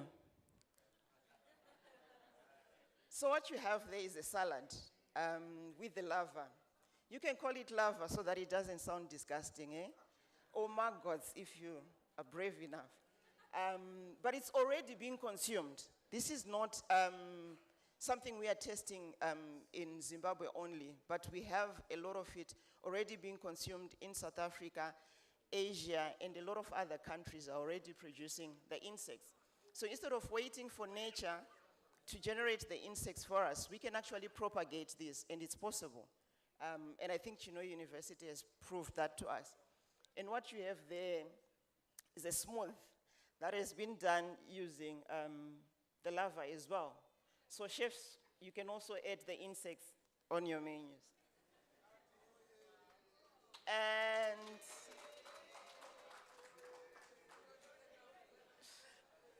in terms of what we have, on the plate going forward for this work, currently it's in Victoria Falls, like I said, but Livingstone is just across. So as WWF, we don't just work in Zimbabwe, we also work in Zambia, we also work in Namibia. So we would want to scale this work up beyond Victoria Falls. But for Victoria Falls, in the next 12 months, we intend to continue doing more detailed research so that when we bring it to the table, we have all the confidence that it is good, it is healthy, and it is a good feed mix for our livestock. So that's the first thing that we will still continue to do more research and do more research trials. And then the second thing is already there's ongoing discussion with Standards Association of Zimbabwe to look at the standard operating procedures when you are breeding insects for either edible insects or insects as feed. So we will continue to support that work, ensure that we have proper standards of procedures in propagating these insects so that it's not harmful and it's also not causing undesirable results. And then the last thing, we also anticipate that we will be able to find a scalable model that we can then bring beyond just Victoria Falls, but also to Livingstone. Kariba is another hotspot where a lot of fish is being produced, and there's a lot of waste that is being dumped into the environment. So, ladies and gentlemen, in a nutshell, that's what we are currently working on in this initiative. Then lastly, we believe that a closed loop system is very strategic for the gastronomy tourism. So count us to be part of the journey going forward. Thank you.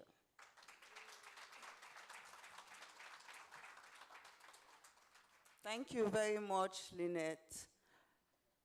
Lydia, Ghana Food Movement is a team of young, vibrant chefs, culinary experts, botanists, agronomists. I would love for you to please tell us more about the Ghana Food Movement Kitchen project. Yes, if I may. Hello, hello. Yes, if I may take the stage for 5 more minutes. Yeah. Can I also sit here? At the back. Okay.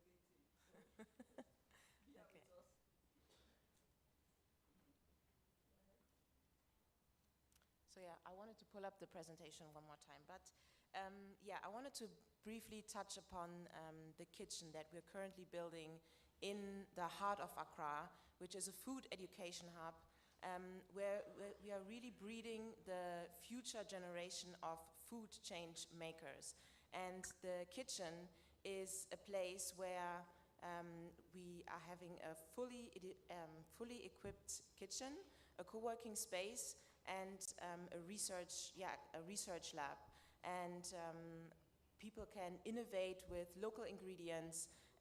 We have the aim of training 1,000 youth annually and equipping them with the skills to either find jobs in the food sector or build their own food brands. And it is also the home of the Ghana Food Movement, but also really the home of everybody in the national food community, so from northern Ghana to south of Ghana, but also in particular West Africa. So the kitchen currently is funded by various stakeholders, but as we are also planning to get more programs in the kitchen, we are definitely looking also for more collaboration. Currently, how the kitchen works, just to sum it up, is so we really want to lay a focus on food creatives and equipping them with skills. So that's chefs, but also, also people with ideas who want to innovate.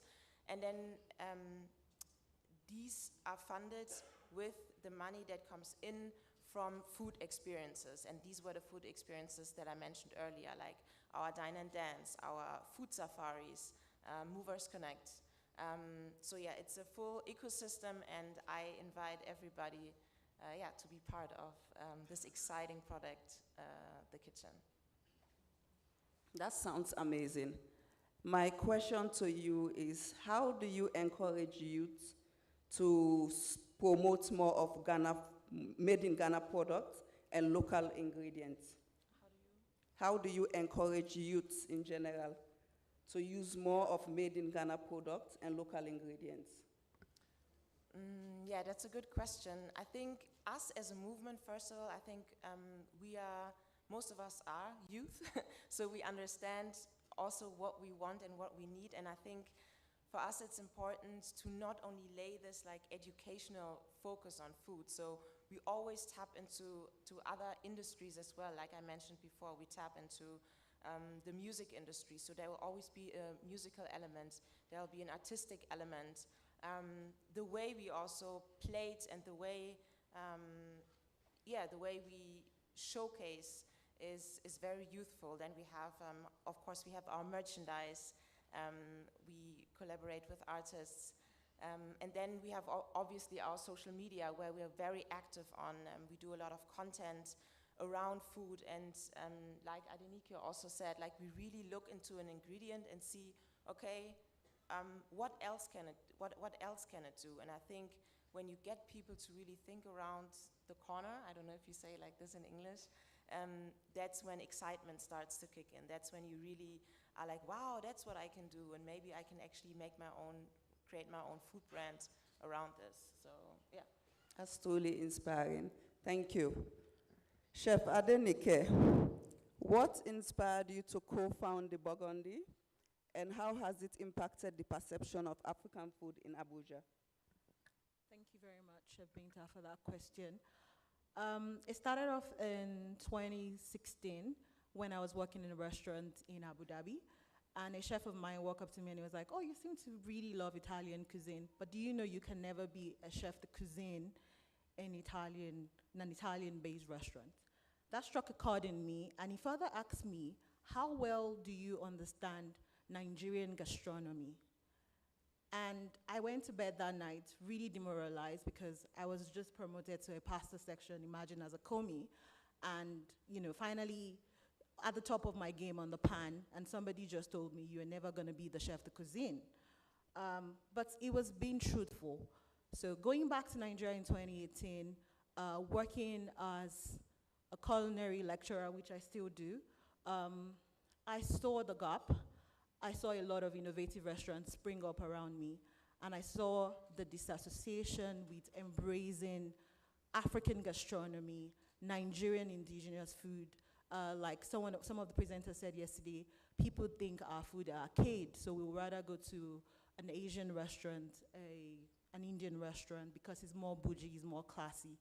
So I and my co-founder saw the need to redefine that, make people further appreciate our cuisine.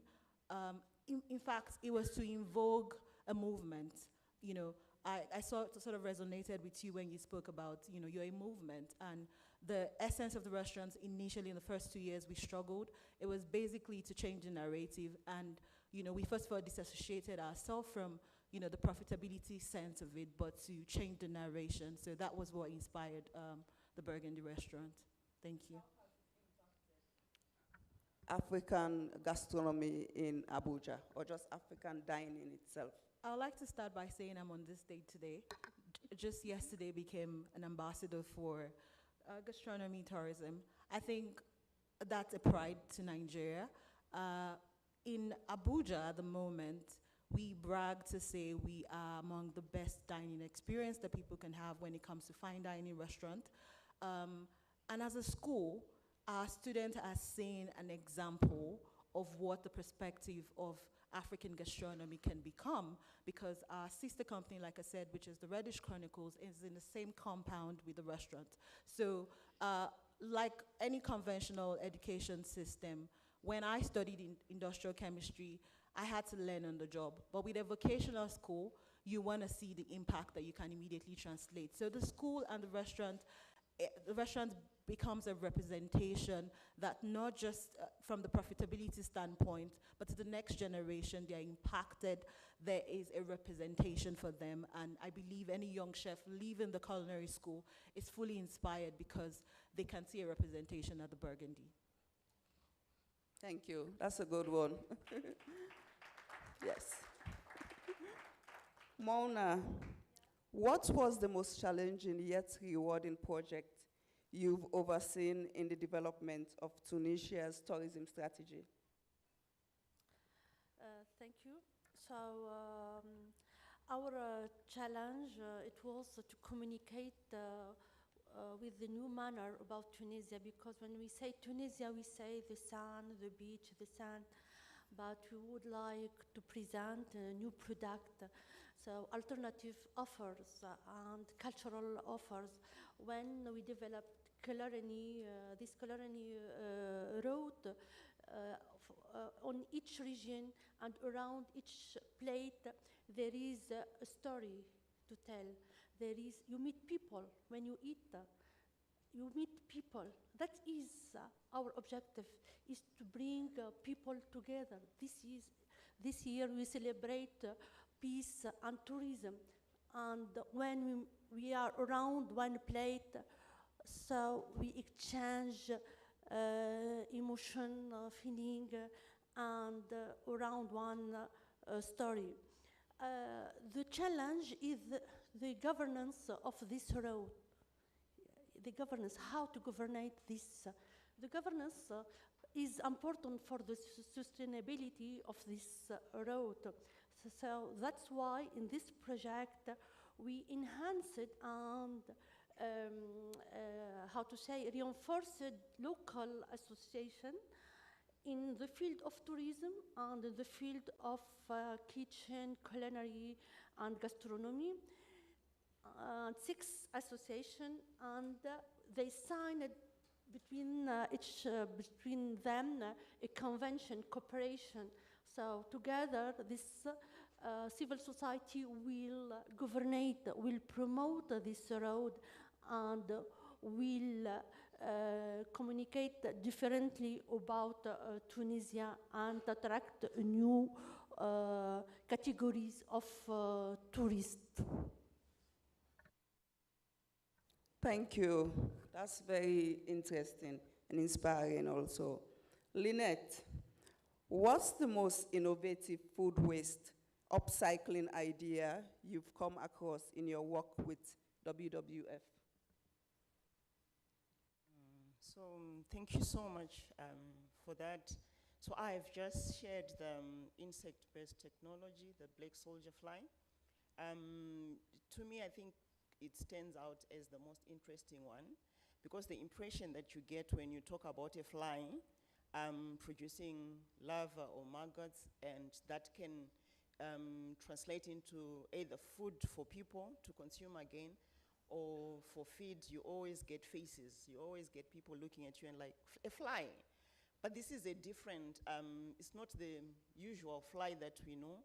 I have learned a lot about it as well. It was new to me. But having got an interest in it, I realized that it doesn't even vector diseases the way you would look at the typical housefly. And it also then is a fly that can capture a lot of the nutrients that we would have thrown away into the bin, and can give you as much crude protein as between 30 to 56%, which is unique and different from the protein that you would have thrown away into the dustbin, which is why I was teasing the discussion that Zulu presented, taking the food direct to the pigs.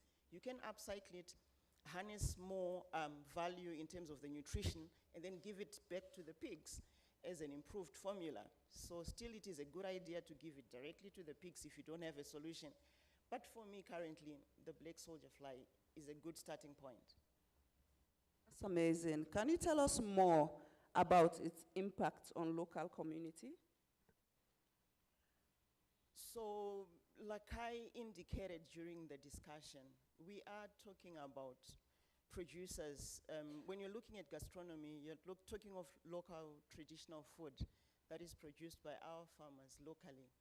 And in terms of what is required to produce the food that they are bringing to the table, it would require a lot of investment. But when you are bringing in an insect-based technology that utilizes local available resources, you are making it low cost for the producers to produce their chickens, to produce their eggs, to produce even their pigs.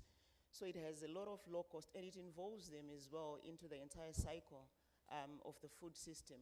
So it doesn't just end with them supplying, but they can harness back whatever nutrients and recover them and bring them back to the table. So for me, it's the biggest interest, the biggest impact is on the low cost feed production that we can have. But equally, when we get to the stage, it can also be food that we bring back to the table for everyone. Thank you, Lynette. Mauna, I'll come back to you. What were some of the key considerations in developing the Tunisian tourism strategy? Our vision towards 2035 is to promote alternative tourism and sustainable tourism, is to enable local population to get work and jobs through tourism. So that's why we have developed such 4 routes, thematic routes, and through these routes, we can make tourist circuit. And for each circuit, we can have enable tourists to have immersive experience to discover Tunisia, to discover each region by each cultural, each culinary heritage, and to be within the community. So to enable local population to have a receipt from the tourism. We would like to avoid mass tourism and tour operating tourism. What is promoting is a new kind of tourism and sustainable tourism. That's why we reinforced SMEs and startups, and we subsidize, we give them grant to be more creative and innovative in producing their local dishes and the storytelling about these plates, and to have to communicate and to market a new experience in Tunisia. If you could take us on a gastronomic tour of Tunisia, what would be the 3 most visited spots? If you could take us on a gastronomic tour in Tunisia, where would you, where are the 3 top places you would want us to see and experience? If you want to eat something different. If you could take us on a tour, so really make us appreciate Tunisia, the food, yeah. Gastronomic scene, where are the 3 top places you'd love for us to see? All Tunisia. All Tunisia is from the north to the south, the climate change and the food change and the product, the local product change. So the flavor change and the experience is much more attractive. Amazing. It's on my list. I have to visit. Chef Adenike, what's the most unusual ingredient you've used in your culinary creations, and how did it turn out? Is any Nigerian in the house? Amazing. My people are here. Dawa dawa, iru, palm oil. These are ingredients that are becoming, because of the pungent smell that comes from iru, which is a fermented locust bean. people tend to stereotype such ingredients. And recently, I said I lecture. My student and I came up with an Iru ice cream. And it was indeed a conversation starter because everyone was a bit skeptical about tasting it. But what we realized in molecular gastronomy, which is the course we were actually focusing on for the case study, we realized that with dehydration, the dehydrated Iru is less potent when it comes to smell. It just would impute the umaminess in the product itself. And we had this more like a caramel, salted caramel ice cream derivative from it. We not only ended there, we added prekese or uyaya, which is an indigenous ingredient to the southern part of Nigeria in the ice cream mix. And we initially did not tell anybody what the ingredients in it was. For those that knew, they were like, oh, we're not tasting that. And every other person could not really tell that they were just like, oh, there's this nuttiness and sweetness, caramel-like flavor we're getting from this, because the uyayak, we sort of roasted it and just submerge it into the sabayon for the chefs in the house. They understand the base of making an ice cream, which is the egg yolk and the warm milk that you're incorporating. So we infused the prekese in that and then macerated the beans in the custard base, and then we removed it before, of course, putting it in the pacojet. I think for me that was like the highlight because it was pushing boundaries and, you know, of course, telling the story from a different standpoint. Yes. Amazing. Thank you. Lydia, can you share with us how Ghana Food Movement has inspired young people to engage with local food systems?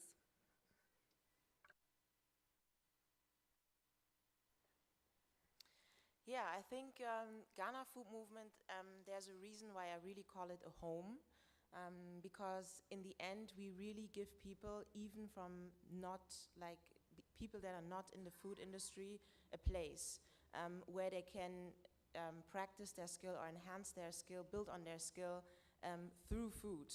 So if somebody is a blogger, if somebody is in any kind of different industry, they can do that through the movement. And I feel, obviously, what I was talking about the Youth and Food Program, this one is also like a gateway really into the food sector. And then I feel whenever we have any events, it is really a place where people come together around the table and get to see, wow, this is actually what Ghanaian food can do. And it is not just, people know fufu, people know jollof, but Ghana is so much more than that. And all of a sudden, the youth is not going to McDonald's or celebrating going to KFC anymore, but you actually see them going to, a dine and dance and take pictures of a fonio jollof or, modern African dishes. And they're all of a sudden like proud of Ghana and what we produce and what we are capable of doing. So I feel that is really a place where the youth is, showing up. Amazing, thank you. And I know you are a team of very young and interesting chefs. And I know you're always in the space in the kitchen with them. You guys are, that's why it's called Ghana Food Movement. Yeah. It is a movement. Yeah. I would want to know what's the most creative dish you've seen made with an underutilized crop in Ghana? Wow, that's a tough one. My favorite one, I think, so I'm a big fan of Chef Ikenna. I'm sure you know him.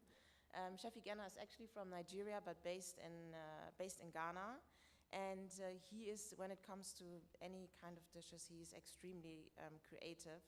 And he has this, he also made actually a dawa dawa ice cream, which was really nice, but he had made this kind of jollof ball, but he put fonio and all kinds of different grains in there, so it was like just an ancient deep-fried grain ball with a prekese-infused oil,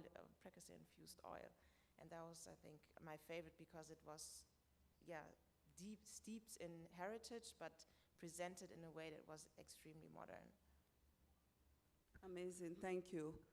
I am going to throw a question to the audience and someone in particular, because we have pioneers in African gastronomy, and there are so many people who have paved the way while we were even in culinary school. Chef Elijah, you're here. I have a question for you.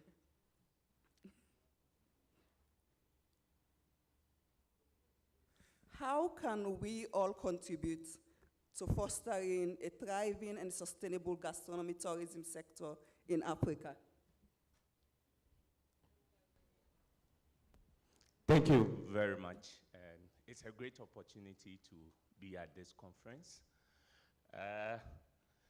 To the question, I think it all starts with education, first and foremost.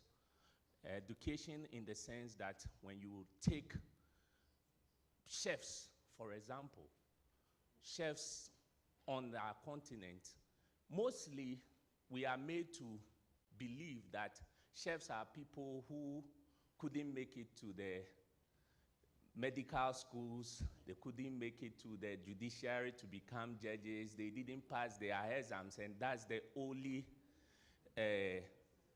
option available. That mentality needs to change, and I am a typical example. Being able as a chef to move to the pinnacle of serving to the point of receiving an award from the Queen of England in the year 2017 at Buckingham Palace made me see that, first and foremost, African gastronomy can have a seat at the table.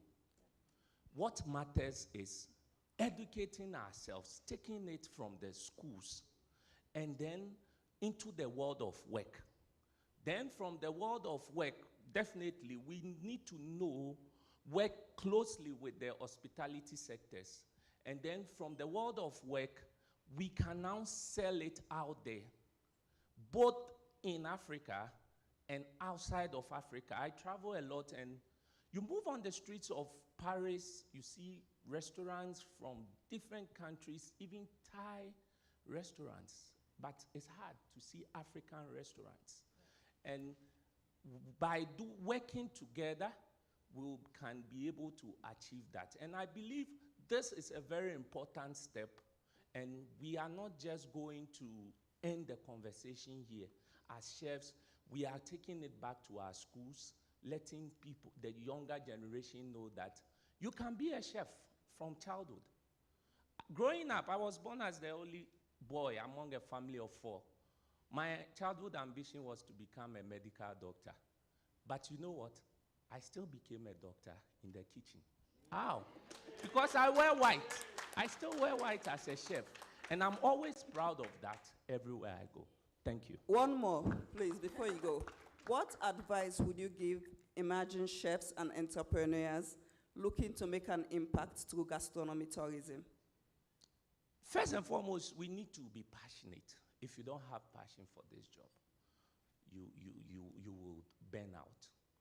Passion is very important. And secondly, keep educating yourself. Our job is the type of job that you always research, always learn from other places. Unless I don't hear anything gastronomy, I would always want to be there because I know I would definitely learn something from there. And then we've all been talking about the use of social media, the use of technology. It's very important. African chefs are amazing, but we are always hiding in the kitchen. We even find it difficult. We even find it difficult to explain to the tourist the recipe, what goes into it. And most often, we also use our local products. I remember way back 2016, Ghana Cocoa Board, as a young chef, approached me and was like, we want to use cocoa for recipes. And here I was from school, I know cocoa is used for sweets and chocolate and all that. Now I had to think beyond the box and research. And we ended up using cocoa to prepare soup, cocoa to prepare with maize. And it was amazing. So I believe by so doing, we will be impacting more. And the future is bright. Let's go for it. Thank you. Thank you very much, Chef Elijah. I have one more question before we close with a video I would love to show you. This is for the audience. How can we all contribute to fostering a thriving and sustainable gastronomy tourism sector in Africa? Anyone? Okay. Please, can you help us with the mic right there?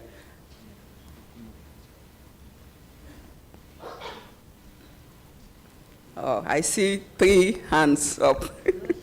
Thank you. I think, thank you, but I think the first thing that we need to do in Africa, especially when it comes to gastronomy, is to remove the borders. So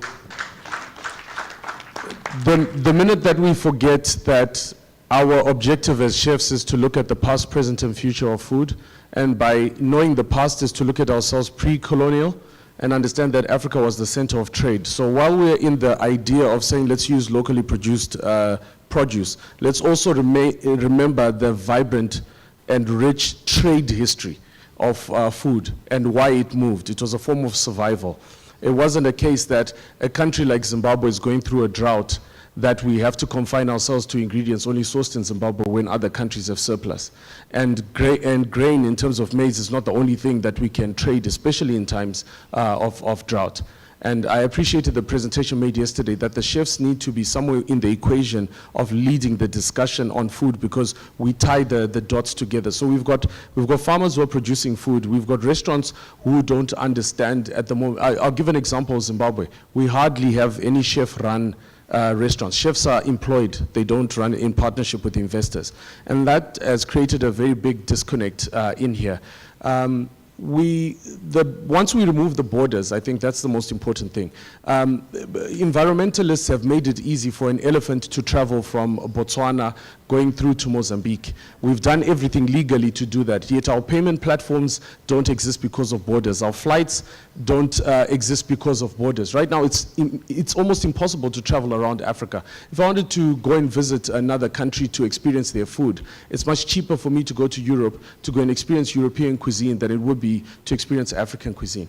And just lastly, like we work in rural development, so our company, Rural B&B, is trying to make sure that we are encouraging Africans to go back to the villages to create businesses from there, because I think that's where the future is to understand how to break down the language. So the language that we're using, yes, we use the words gastronomy, sustainability, and so on, but we forget that in Africa, food is not a separate thing. It's holistic, it's spiritual. So you cannot say we're having a conference to do with food in Africa, because there are so many components that lead to food. All of our rituals, marriages, childbirth, all of those things are in one. So we have to remove the anglicized, I think, ideologies in terms of how we're explaining our food and look at it to how we used to look at food. It was a form of trade, it was a form of survival, and let's write our own rules. We can't really be looking at how the rest of the world, because remember, we're the birthplace of mankind. We taught all of you about food. The food came from us. So we should go back and teach you again exactly what food was, a relationship with health and so on. It solves a lot of the problems of the world, but yeah. Thank you very much. We are running out of time, so I would encourage all the other questions. Let's engage after we leave here. We have 2 more days. Let's discuss. And this is a movement. We have to keep pushing it forward. And before I close, I would love to emphasize that we need to, an industry that feeds you, because we cannot survive without food. So an industry that feeds you is an industry worth discovering, which means you have to connect more with farmers. You need to understand where your ingredients are coming from.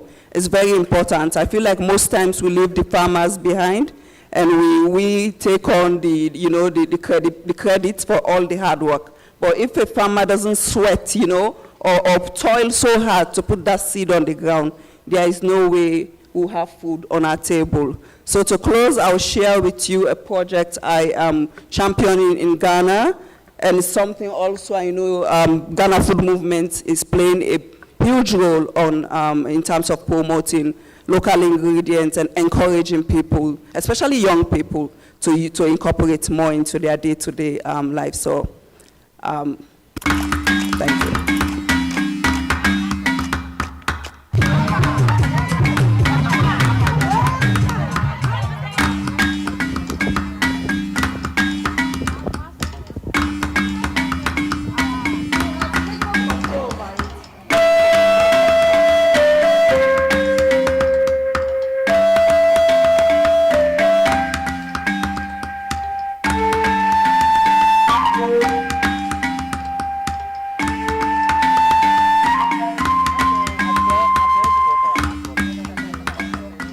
want to thank Chef Benta, FAO, who are supporting us through this activity so that we also can be able to get money and do our own activity. We are the people who are farming it, but we don't know much about it. So for now, they are coming here to also teach us how to do it better for us to also benefit a lot from it. FAO, in partnership with Chef Binta, with the support of the Ministry of Food and Agriculture, is here in the Tripoli district training about 100 women farmers in the production of folio, an indigenous West African crop. This training seeks to boost the productivity and incomes of these women farmers and also build a very resilient agri-food system here in Ghana.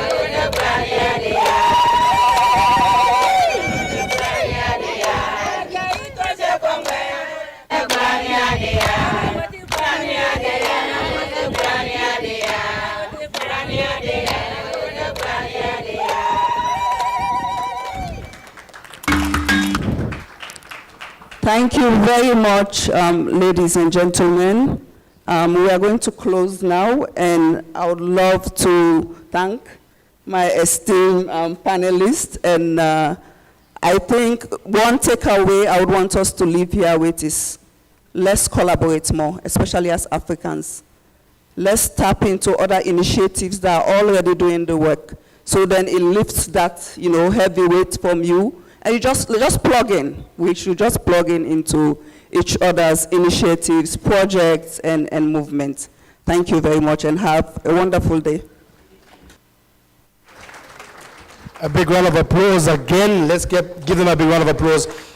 Please, if we have a group picture, please. An all ladies group picture.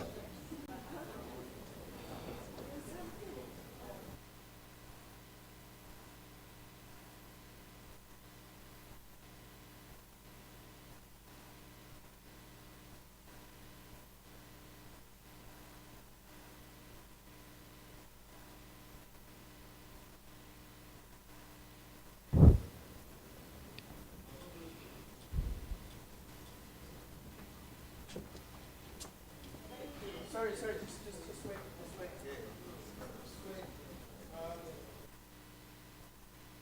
Hi guys.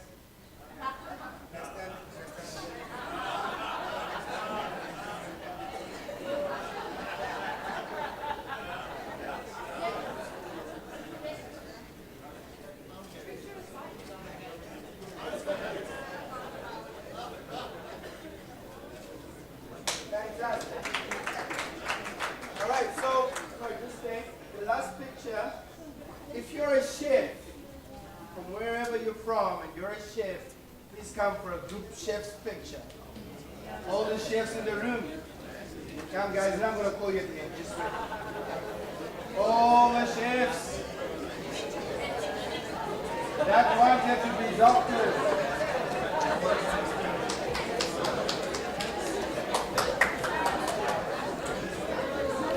All the chefs from across Africa.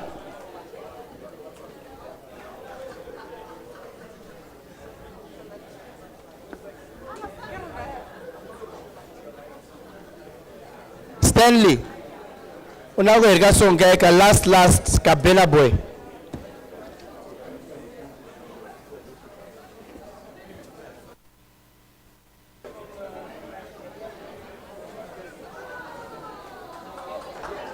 Onako, stand.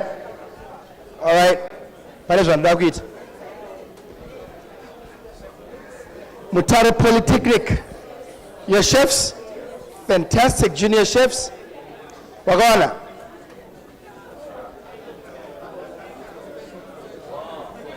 Mind the flowers.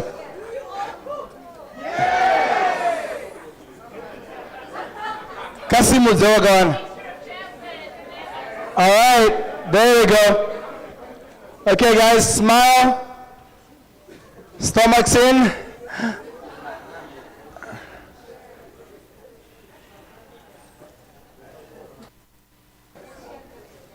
Chin up, look directly to those cameras. Look directly, chin up, smile, guys. Smile, chefs. There we go. Wakawane. Show. Nothing.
All right. Last. Now everybody go to breakfast. Yeah, DJ, let's have some beats.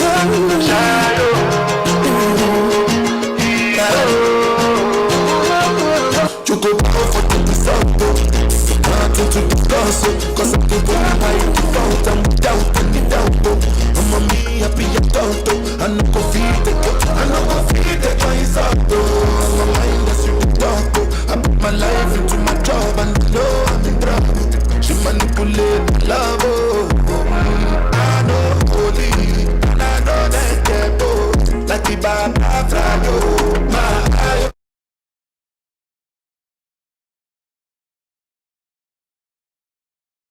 Announcements, then we can take as many selfies as we want. Valerie. Adenike. All right, we can take pictures. Just a last announcement. Sorry guys, can I make an announcement? You can always take the pictures just after this, yeah? We can do the pictures just after this. Gentlemen, ladies, the love for pictures. All right, so our Honorable Minister from the DRC, the Minister of Tourism, Honorable Musanga, where is our Honorable seated? There we go. The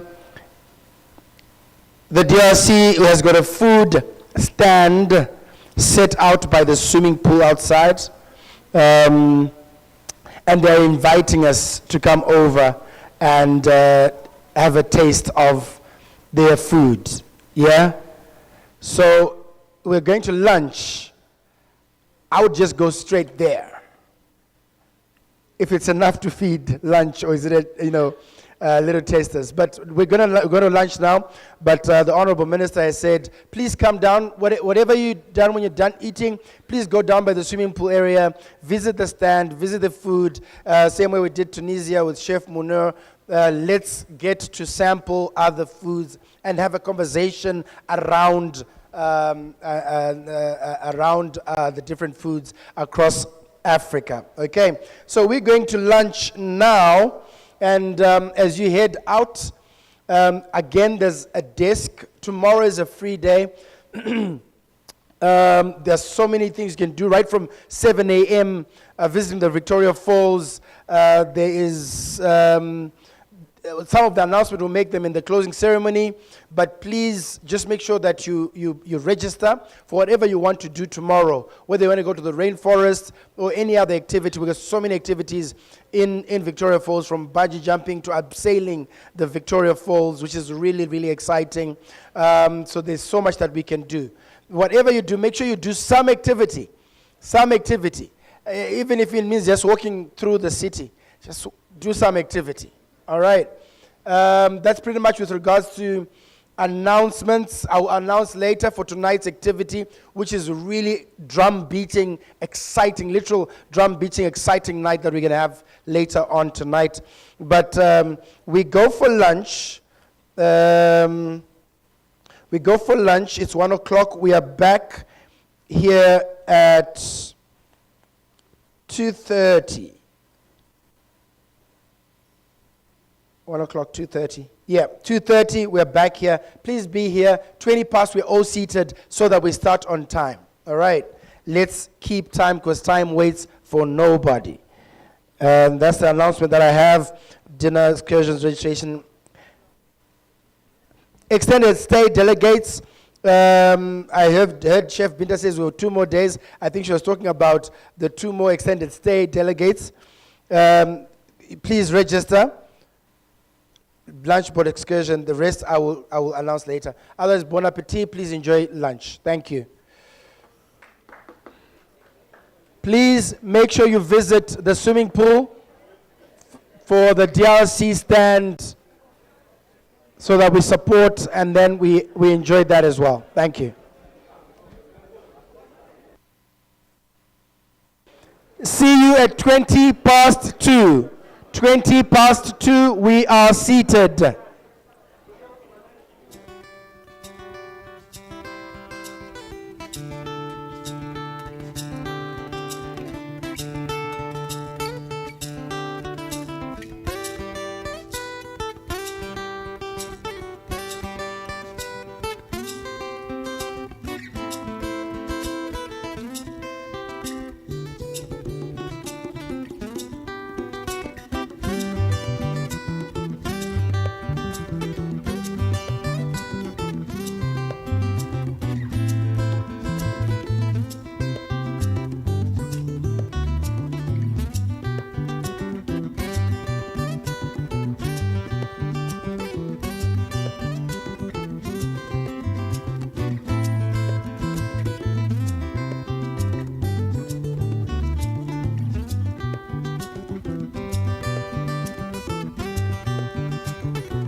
1, 2. Good afternoon. Good afternoon, everybody. Hello. Let's break the ice a little bit, yeah? Can I ask all of you to stand, please? Would you like to stand up, please? Would you like to stand up, like isn't standing up? The whole room, please. The food is weighing on you. Okay, fantastic. Maybe the honorable ministers can remain seated, but if you want to participate, please go ahead. All right, DJ, give me something. And then, listen, I'm not asking you to dance, don't worry. Listen, I want us to do what we call working the room, okay? Working the room is that you are speed meeting a different person every 30 seconds. All right? We keep it moving, exchange business cards, tell them where you're from, don't go to the person from your country. Is that all right? DJ, play me something, and starting now, go to a person you don't know, introduce yourself, and exchange business cards. Let's go. You got 30 seconds on one person. DJ, you can play last. You got 30 seconds on one person. Valerie, let's keep it moving. Let's go. Let's go. I don't want to see you standing in the same spot, same space. You have to tell me about 5 people. 5 nationalities. 5 nationalities. DJ, give me something. Last. 5 nationalities. You have to know 5 people from 5 countries. Keep it moving. Don't stay too long on one person. Stand. One boy reads the one. Last.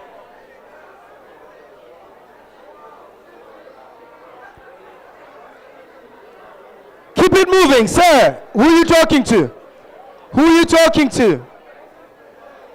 5 countries. You have to know 5 countries. Stand up.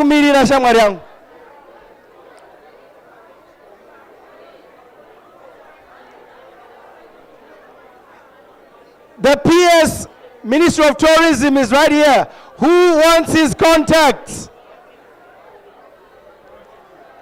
5 countries, 5 countries. You have to know 5 people from 5 different countries. Okay, gotcha. Coach, it is Zimbabwe, right? I know copyright.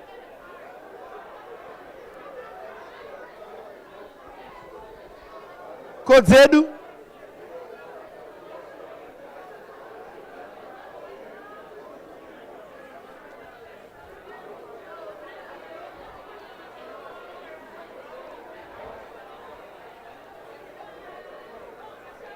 One minute left. Hi. My name is Matilda from Mozambique. Hi, Matilda. Obrigado. My name is Maimba from Zimbabwe. Nice to meet you, Matilda. Is Axel, yeah? Where is he? Axel. You stood the room for 20 minutes. You held the whole room for 20 minutes. Thank you. No. Hi. Tandy, Maimba from Zimbabwe. Botswana, Tumela. 45 seconds.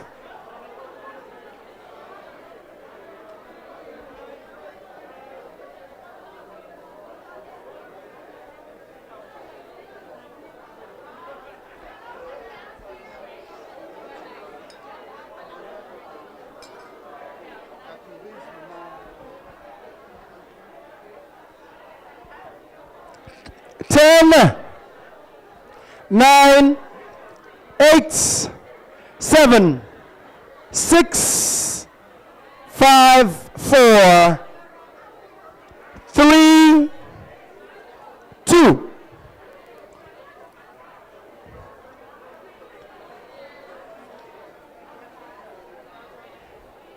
1. Okay, I'm sure we're done. We may take our seats. We may take our seats.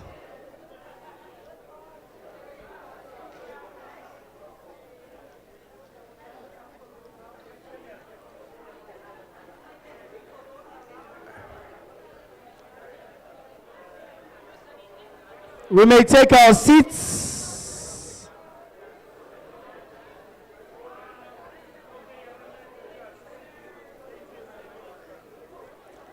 All right, thank you guys.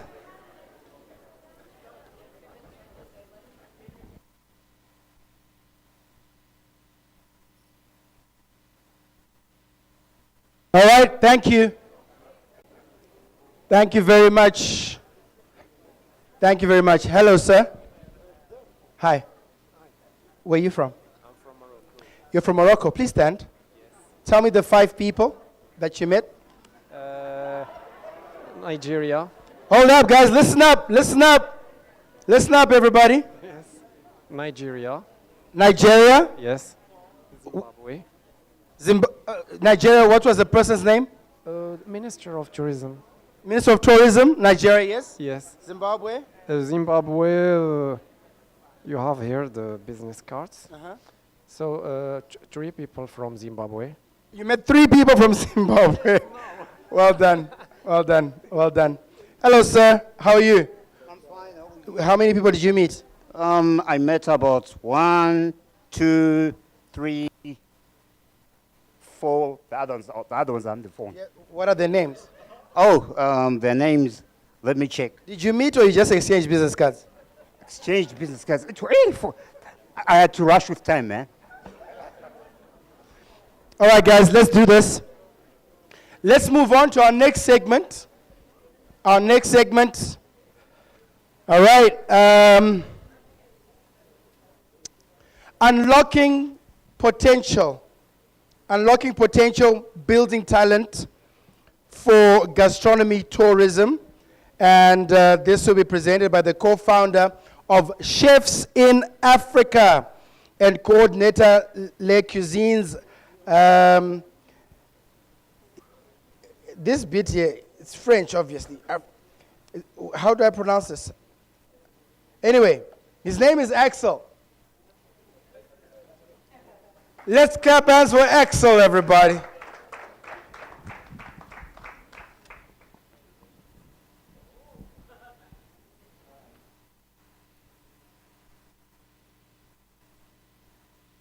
We have 2 sessions this afternoon, and then we're going to go into the closing ceremony. So we're almost there. Please stay with us. Let's keep engaged. Let's stay engaged. Let's stay engaged, and let's make sure that we are taking in as much as we can. All right? Thank you. Over to you. Hello.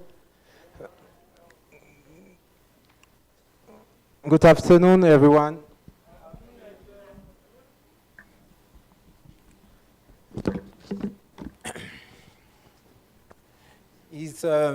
It's my pleasure to be there today in front of you.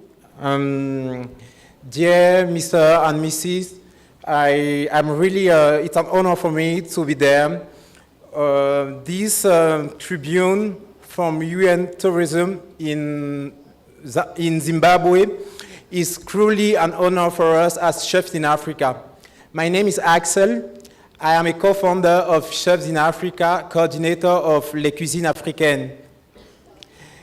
I am really honored to be a speaker today. This platform, which permit by our engagement, our commitment, we come from our childhood, from Yaoundé in Cameroon to Marseille. In 2022, UN Tourism contacted us with Devay Malonga, our co-founder, concerning African Gastronomic Month. It was at May. I firmly remember because it's my birthday month, but not only that, it's the African Celebration Day. It was before African Celebration Day. Then I truly remember. And it was the first time I heard about an agenda from UN Tourism regarding gastronomic tourism. And after this first event, it was virtual. We have an action. This action was reinforced in terms of communication after the edition of the book, A Tour of an African Gastronomy by UN Tourism. We was one of the actions already taken by the UN Tourism in terms of promotion and valorization of African tourism. After that, we have the Memorandum of Understanding between UN Tourism and Chefs in Africa, who was signed in Bruges the same year in October 22 during the UN Tourism World Forum on Gastronomic Tourism. Today, we are at Victoria Falls in the Republic of Zimbabwe for the first UN Tourism Regional Forum on Gastronomic Tourism for Africa. Thank you. Ladies and gentlemen, let me introduce our topic for today. Dear Excellencies, Minister, dear Director of Basque Culinary Center, dear representative of the UN Tourism, we are really pleased to present you our topic for today.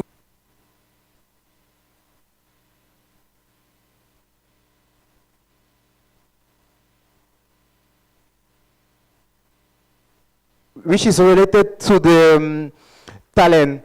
This morning with Sangra, we have the honor to talk about the place of education in our, as a main challenge for the development of our agenda.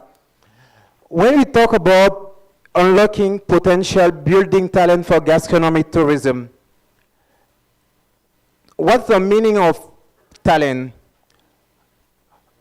We are all talent in this room. Talent is us, you and me. We are human resources. It's our most important capital, our most shared valuable capital to build a sustainable growth for our gastronomic tourism. Today, I will share with you few recommendations I make. The idea was not just come with the presentation, because we have 2 days of different presentation and people come with great advice. The idea was just to come with 10 points that at our humble, we believe it could be shared, especially focused on education of talent. For those, I have to take the, thank you, sir. All right, thank you.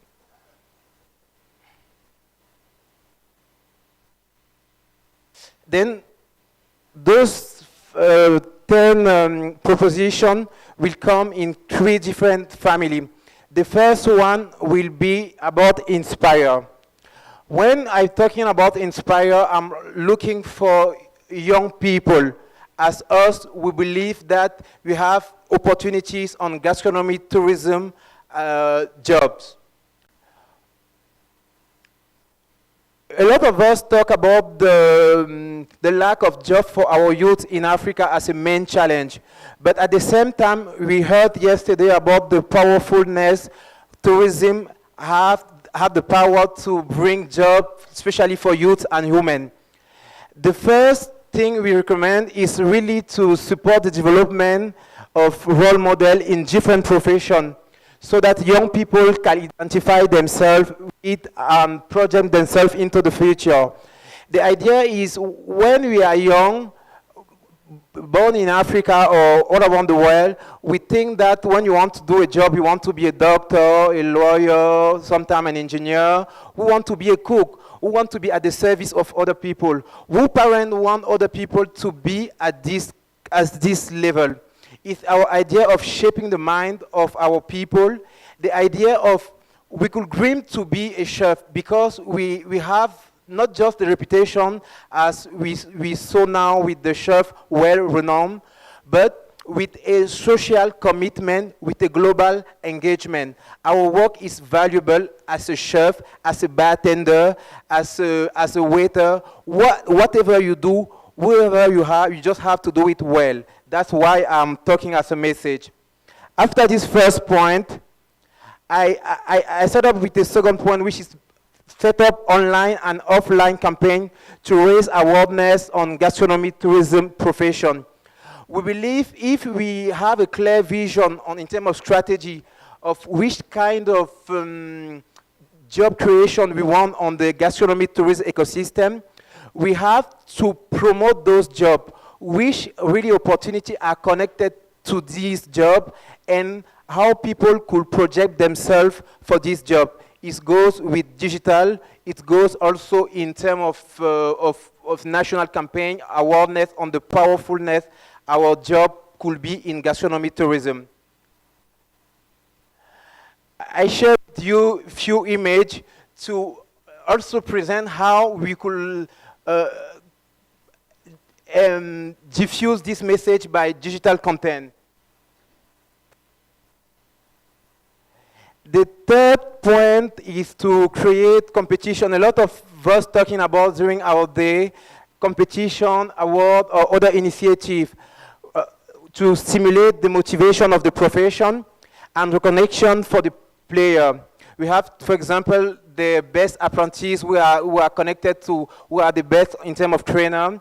We have the best specialists in a given field that could be also putting out.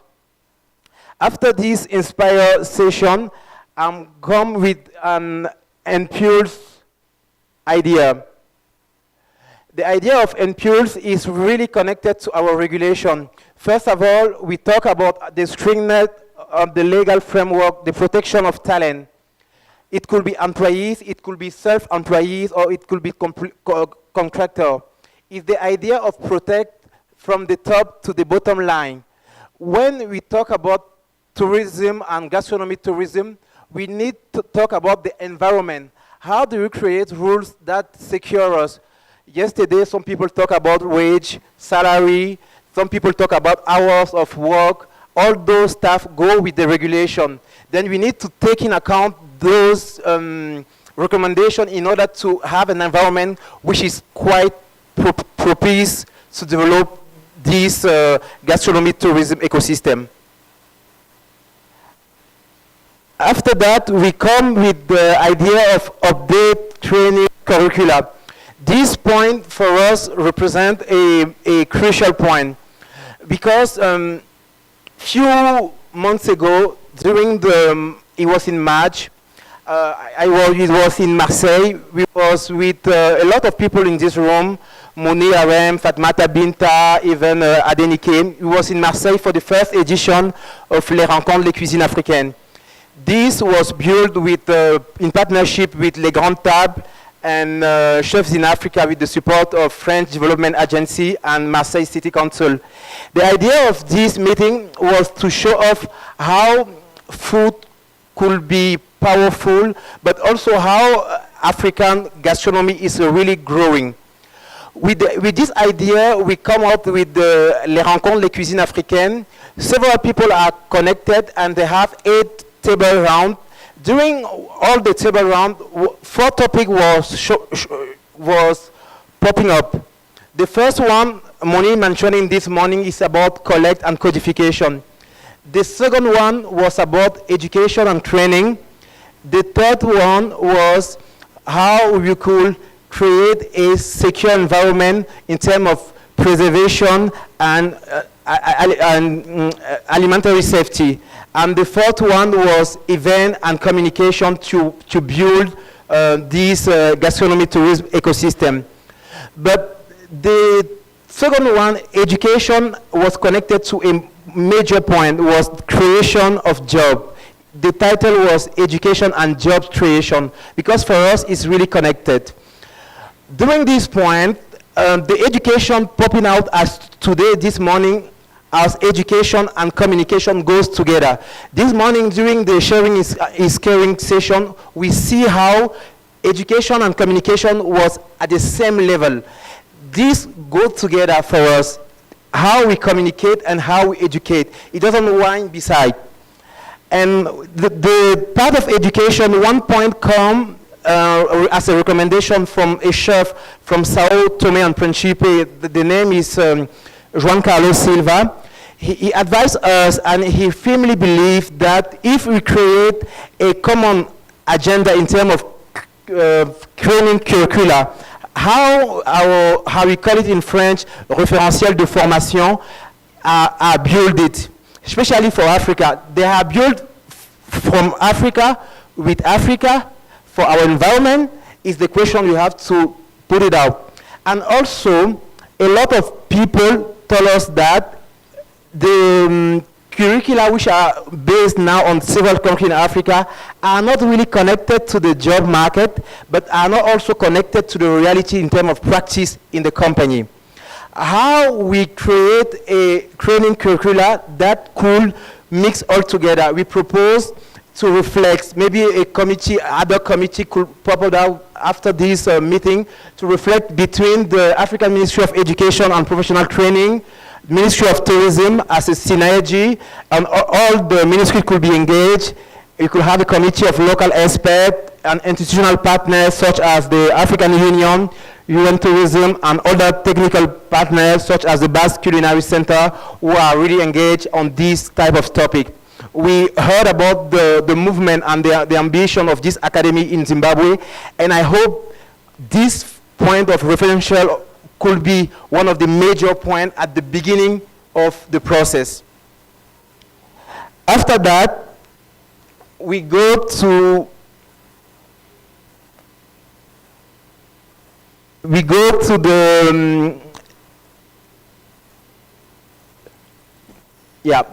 6 point. The 6 point are quite connected to the 5 point. The 6 point which have 2 highlights. The first, we talk about design accessible training program, which is incorporating the continent traditional technique, local ingredient. They've been helping to nurture a sense of pride. The first point is the idea of accessible. The cost of the training is a really issue. We do want a great training, you need to pay for that. Who will pay for that? Which salary average our family have to pay for this kind of training? I will tell my personal story. I always dreamed to be a cook. Now I'm in front of you. I don't know, but for sure, when you want to be a culinary leader, as we want to build culinary leader, you have to invest on our knowledge. And invest on knowledge have a cost.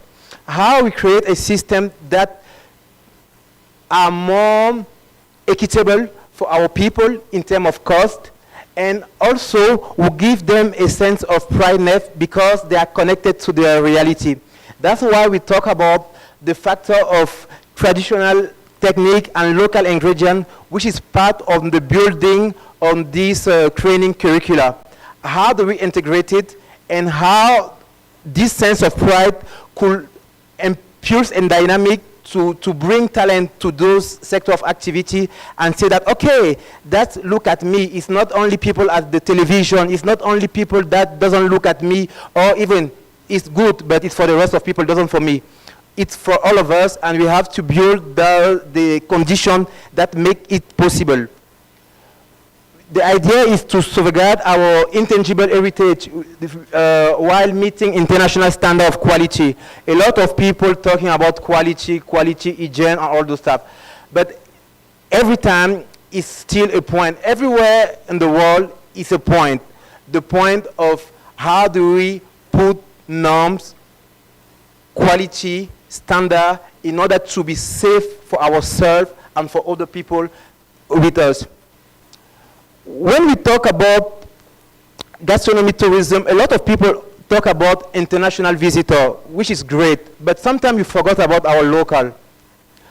First of all, when we talk about tourism, we have a huge potential on local tourism.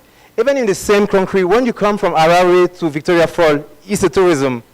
When you come from Victoria Falls to Zambia, it's another tourism, it's a regional tourism. When you come from Zambia to Tunisia to meet my friend Monet, it's a continental tourism. And when you come to Tunisia to meet me in Marseille or to go to San Sebastian, it could be international tourism. All those types of tourism need to take in account in our strategy. And our first target is our local, because during COVID they are there. They are still there. How do you create them? How do you create conditions for them? And how do you take in account their need? This is also part of the vision we have and the motivation we have on this African gastronomic topic. After this 6 points, I share with you one of the points that come a lot of the time. This morning, a lot of people talk about the finance or the idea of we have funds, but when I heard people, I recently come from Benin. I was in Benin because we hope to organize the second edition of Les Rencontres de Cuisine Africaine in Cotonou. And I meet a lot of culinary school, but they told me quite the same thing. How we could have the right equipment. But when you talk about the right equipment, sometimes you could be confused. You could say that, okay, you could go to Europe, you could go to Spanish where you have a good brand, you could go to France, to Switzerland to take some good brand to come to Africa. It doesn't work like this. Because it's not connected to the local market. You don't know if you have light, if you have electricity. It isn't connected to our need. That's the really question. How do we create equipment that fit our local need, but also fit our local technique of using things? I just take an example. I like to use mortar and pestle to peel and to use potato. And it doesn't make like you can don't use your robot, or it's how we associate innovation with our tradition. And you don't have to put the equipment for our tradition as at the borderline. The equipment will come from our heritage. We need to be proud of it, and we need to create a system that incorporate all those equipment as a melting pot, as something that put together. Then this idea of equipment, of adequate equipment, goes technically for school. It could be private school, it could be public school, but the idea of facilitate, give some facility. Now we talk about regulation, and also you like the idea of training company. Is a lot of companies who are engaged on vocational training. They are engaged on vocational training. That is a great thing. But how they equip themselves to train our people, because they are public-private partnership if they are engaged on vocational training, and how as a training organization, as training company, they are able to share knowledge with people, but also have the proper technical material to receive our students. Then the acquire of equipment is a crucial point that we want to mention. After this point, we come to the idea of integrate. For the integrate, we have we talk about initiate a training and a retraining program for trainer. We remember sometimes that a lot of people talk about trainer, train the student, all the stuff, but sometimes we forgot to train the trainer who are at the beginning of the chain. Because if the trainer are not well trained, they could not even train well the student. But the first thing we believe is to have a vision, a master plan to train our trainer. Which kind of trainer do you want it? Which capacity in terms of leadership we could share with our trainer to impulse and to integrate this dynamic to their student, because they understand that when we talk about gastronomy tourism, yeah, for sure, it could be have some cook on the hotel, but it could also have some self-employed entrepreneur, but to make them the culinary leader. And how to build this culinary leadership is when their trainers are well trained in terms of technique, but also in terms of mindset, in terms of vision goal. Could we share our vision? And that's a point. We have the idea of exchange. It could be national exchange, because in several regions we say that they have different traditional plate. It could be regional exchange, or it could be international exchange. Sometimes we dream around, we have in Europe a program called Erasmus, a dream around Erasmus, but for trainer. Like we say that between trainer, we could exchange. If from San Sebastian you could learn about food in Zimbabwe, also to share it. This is also how we think you could have an adding value to our humanity, or to our common world. Yeah. After this point, I share with you a point regarding the integration, to integrate the company, the obligation to build capacity. A lot of people talking about it during this 2-day session. Building capacity is a point, but it needs to be mandatory. We need to have regulation. I believe on the power of state to, because we say that we'll never end to learn. Learn is a continuous process.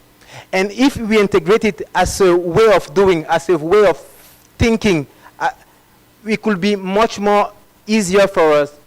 And the obligation of build capacity go with our idea of learning by doing. Because we firmly believe that when a training is practical, it gives you tools. You're an artisan. You know how to do it. You have the skills. But all the theoretical part just complement your knowledge, your know-how. This know-how is unique. And how we shape and we help to bring that, even for people who are already engaged in the company, is with capacity building. It bring the employee the ability to push themselves to go beyond the border.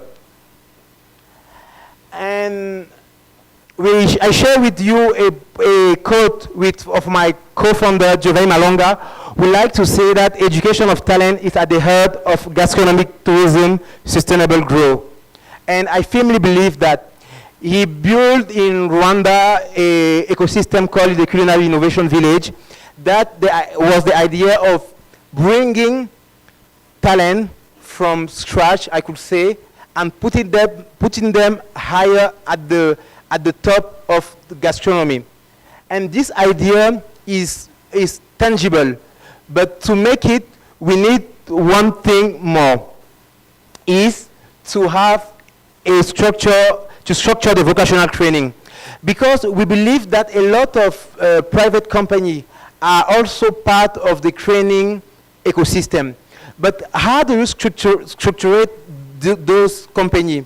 How they could connect it to training center for the pedagogical follow-up in terms of certification validation, in terms of also to ensure that those training follow the rules that our referential, our culinary training curricula was stipulate. We need to put in account and also to ensure the quality of the training provided. We firmly believe on this vocational training offer because a lot of people on our environment in Africa on the tourism sector are self-enterprise, especially women.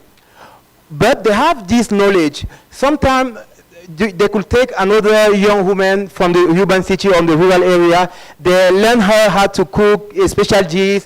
They learn her. Then this is transmission. But how you help this mother or this manager of a restaurant to structure this modality, this type of transmission? How could you together help to have different at the level of each city representative in terms of vocational training who are structured and help us to inquire more quickly than construct 5 or 10 academy, because more we are stronger, more we have enough, more we be much more stronger. And before I end my presentation, I will share with you one point, which is this one.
De l'alimentation, c'est pyramidal, qu'on récolte verte. Comment voyez-vous le panafricanisme? Depuis que je suis arrivé, tout le véhicule engagé français. Une expérience humaine de vie professionnelle. Est-ce que vous me suggérez avec du beurre clarifié? Métier de technicien de cuisine. Est-ce que je mange chaque détail?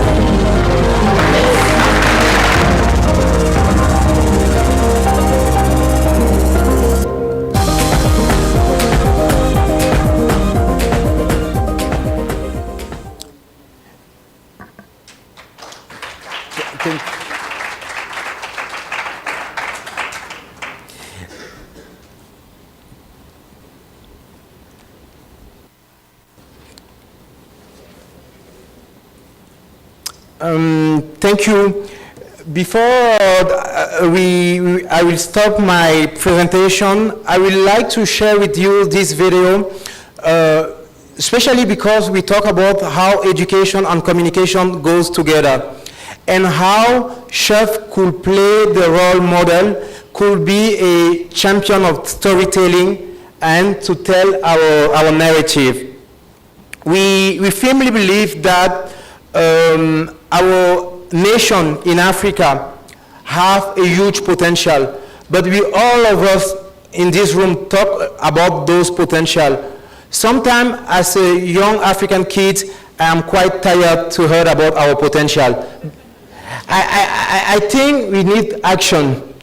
I'm talking to our authority, I'm talking to all of us. Our action come with step by step. Every step counts. Today, we are really happy to be there and to engage one of these as an action, as a concrete action to develop the agenda for gastronomy tourism in Africa. Thank you, ladies and gentlemen. Thank you, everyone. I hope we will let place to the next generation of African gastronomy tourism leader. Thank you.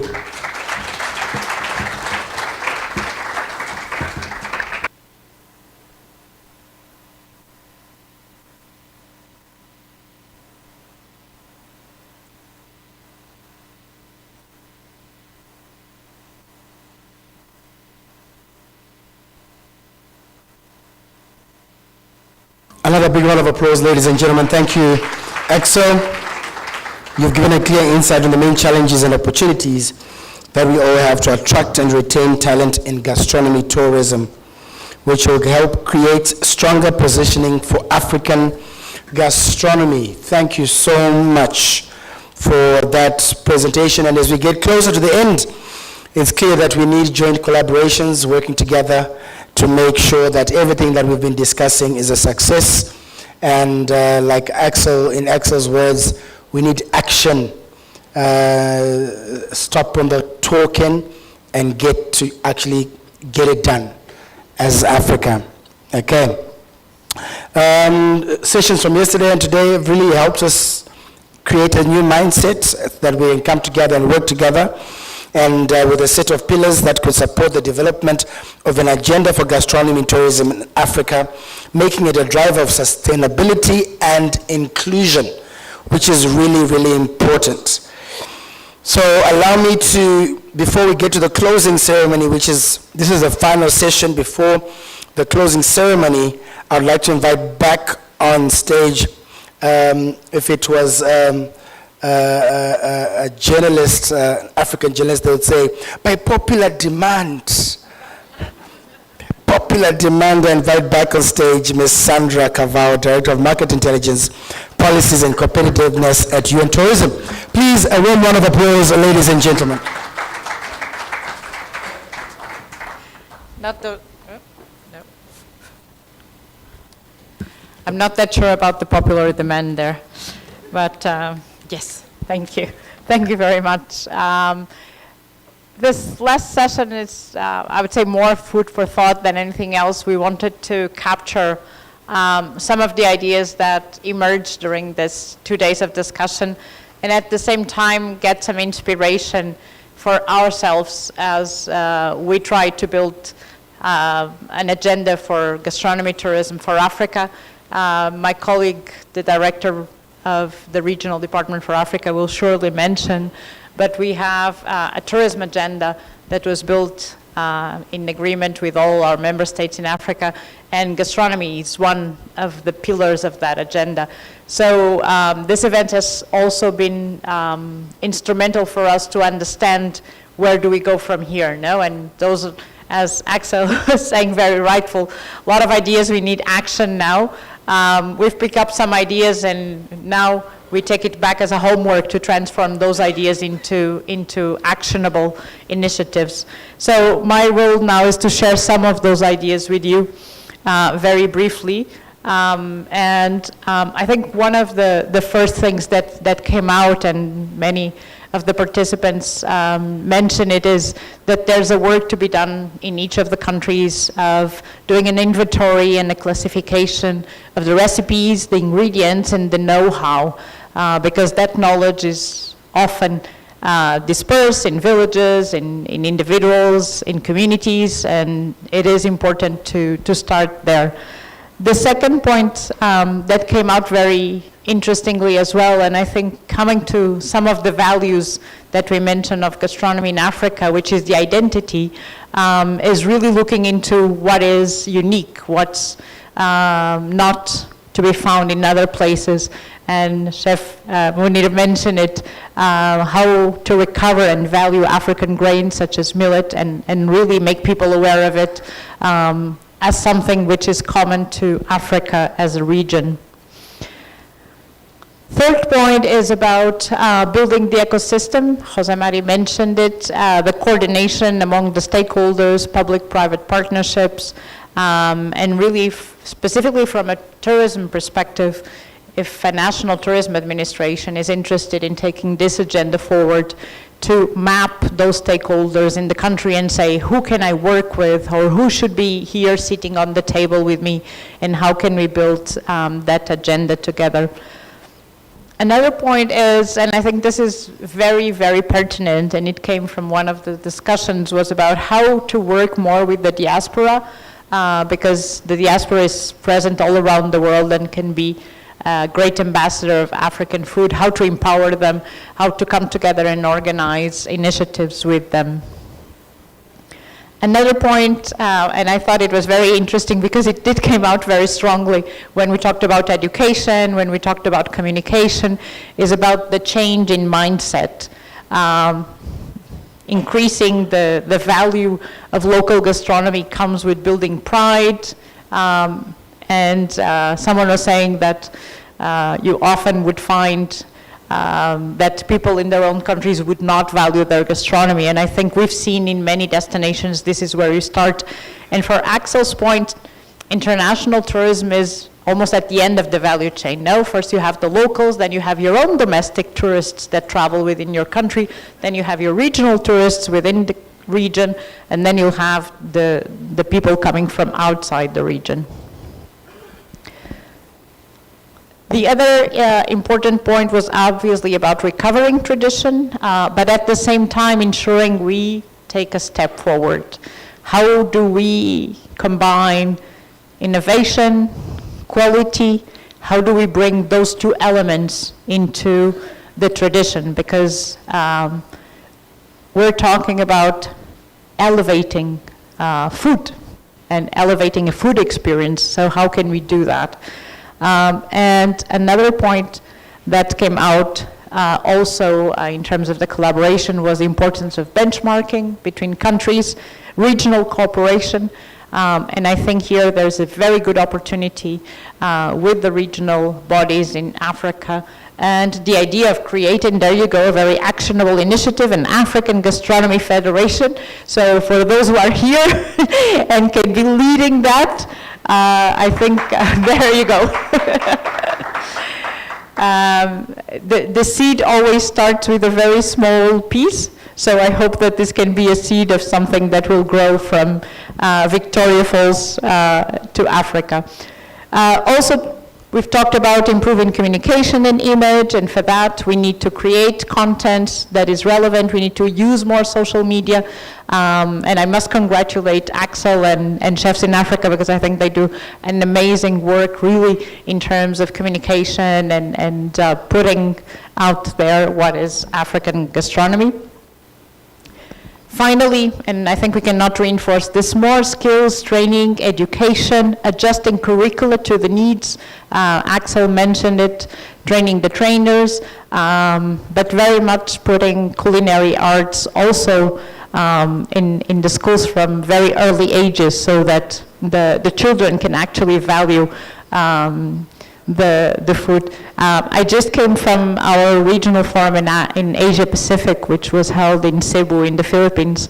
And it was very interesting because they had a kids book on food, on traditional food. And I think that was a very interesting initiative to actually bring it to the schools for kids to learn about the traditional dishes. And obviously nothing happened without financing. And this came out very strongly in our point as well. And I think this is also for an international organization as ours. We are not a financing organization, but we can be a vehicle to partner with others. And I think this is one important point that we need to address. How can we bring more opportunities, both at national level to help, in this case, from the national level, the small entrepreneurs, the farmers, but at the global level, how can we maybe create an initiative funding by other partners to actually focus on gastronomy and tourism in Africa. So, too quick.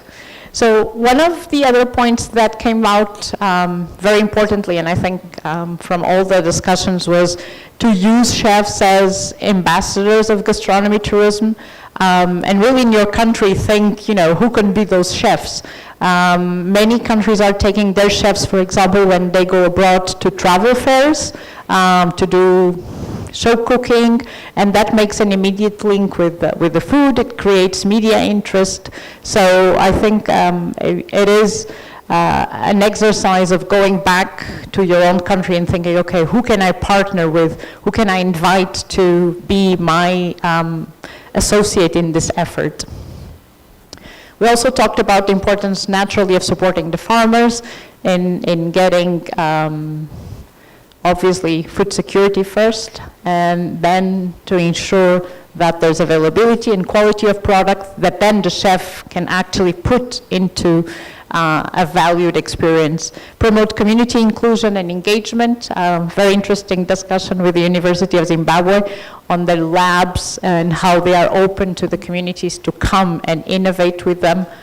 And also one of the suggestions that came out was to organize more national forum or events and chefs competition at your own national level, because this is something that gets the word out, sets an agenda, and I think sometimes setting an agenda is undervalued, but ministries have that power of setting the agenda, putting the discussion out there, a little bit like we are trying to do here as well. And finally, I would leave it with this, because we heard from many of our ministers, and we're very happy that we're seeing gastronomy being put as one of the areas of tourism policy and strategies, connected with culture, connected with other areas, but that it needs to have its own space, because otherwise, if it's not mentioned there, if it's not clearly addressed, if there's no intention, as someone said today, then it will be very difficult to grow. So those are just a few ideas that we wanted to share as a summary of 2 days of discussion. I hope they will inspire us to go back home and do our work, but they're also useful to you as you build a roadmap in your own countries. With that said, I wanted to finalize and thank everyone for a great 2 days, great participation, those online as well, and thank our fantastic MC for taking us through, sir, and thank you, everyone.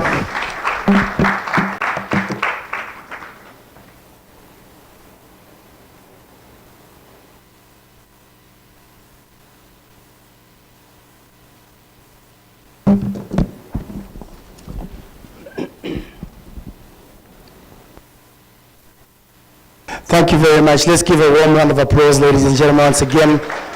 Thank you so much. What's left of our program is to go through the closing ceremony itself. I was speaking to the permanent secretary outside.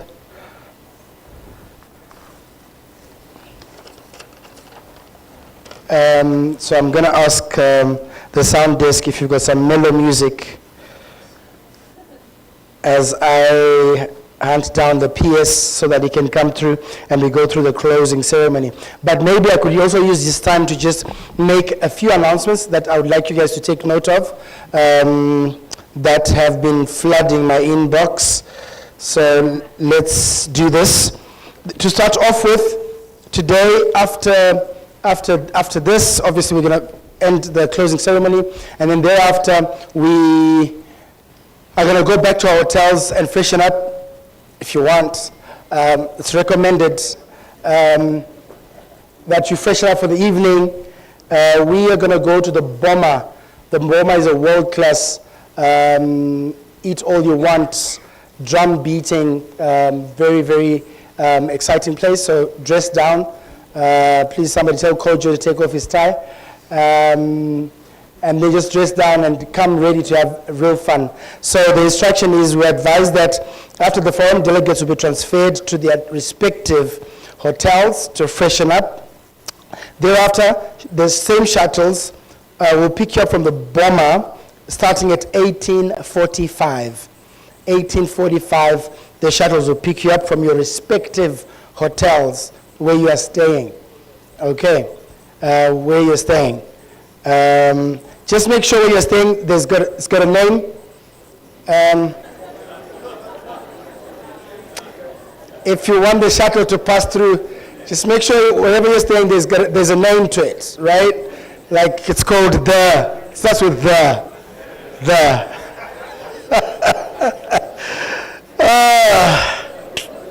So this is the part that, when you come for conference and then you choose that goes nice on the pocket on the other side of town, and then they're trying to get you on GPS, they can't find you. This is the part that,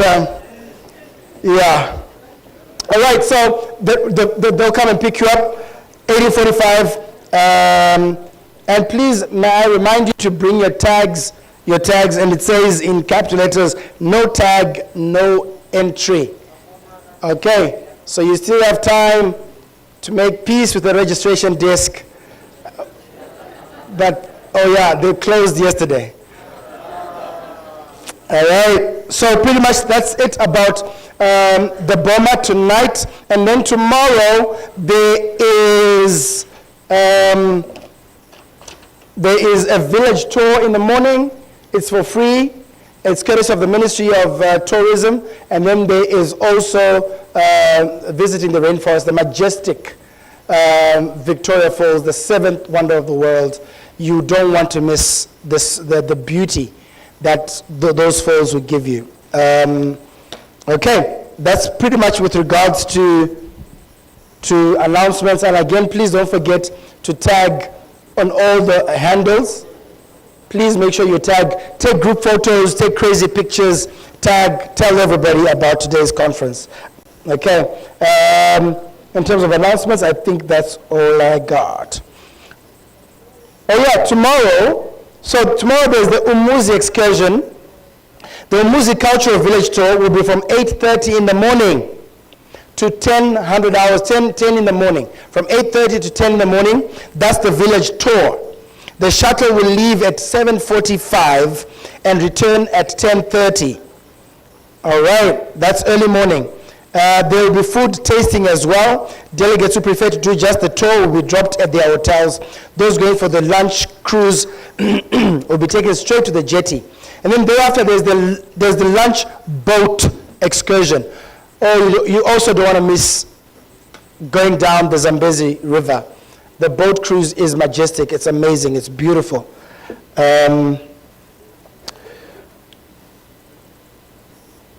So the lunch cruise will include food, A shuttle leaves at 10:30. This is a lunch hour cruise.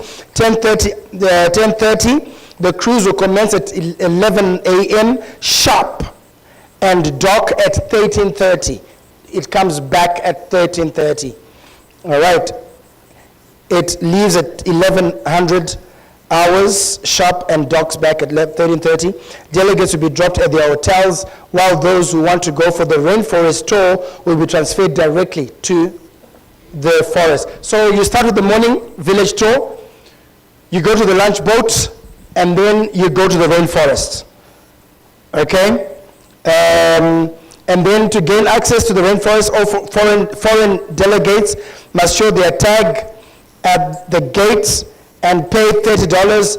If you're a local delegate, you just speak in your local language, and then we can give you access. All right? Oh my word. It's the only way to make sure you're Zimbabwean. But anyway. $30 foreign delegates, local delegates $7. The tour commences at 1400 hours and ends about a 2-hour walk, 2-hour good steady walk, and ends at 1600 hours. And there's an exhibition outside. I saw some guys that just came out there. I haven't been there, but I'd really encourage you to just walk through and also support them. Most of them are from the local community in Victoria Falls. We really would like to make sure that you guys go home with no money on you as much as is possible. Please leave all the monies here and support local tourism. Buy something, buy a souvenir, buy something that will remind you of Zimbabwe, buy a trinket, I know as Africans sometimes we almost have, you can always say, we've got that in Malawi. No, you don't have this one. This one is from Zimbabwe. Buy this one. All right, so buy it for the memories and support the local community, the local women and men that have got amazing artifacts. And that's it. And as an MC right now, I really have been trying to drag these announcements, hoping that that door will open. Even up till now, the door is not open. Can I call you Jose? Fantastic.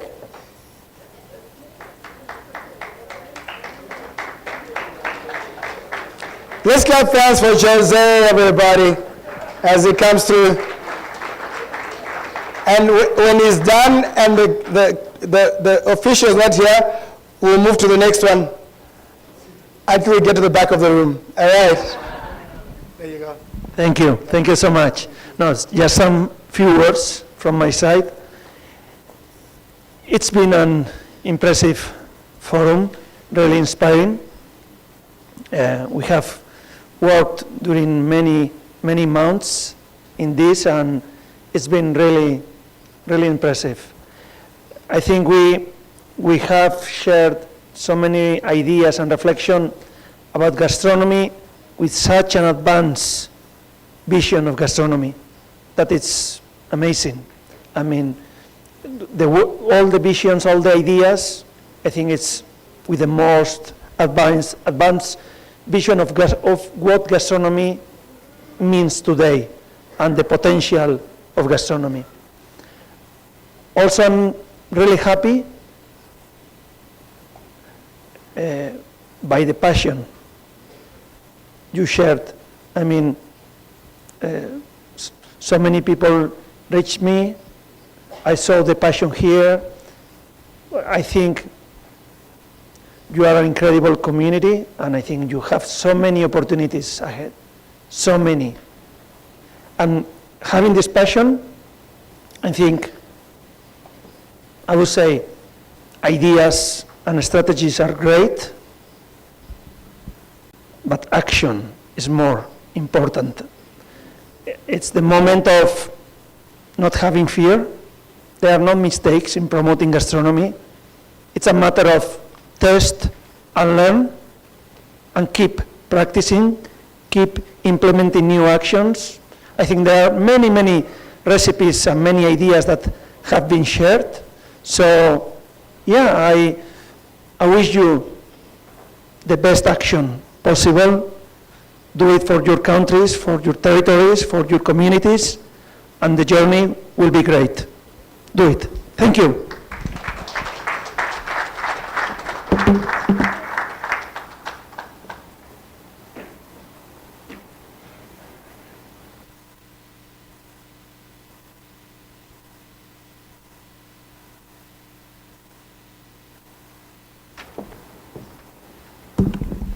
Thank you, Jose. Let's give you a big round of applause, ladies and gentlemen.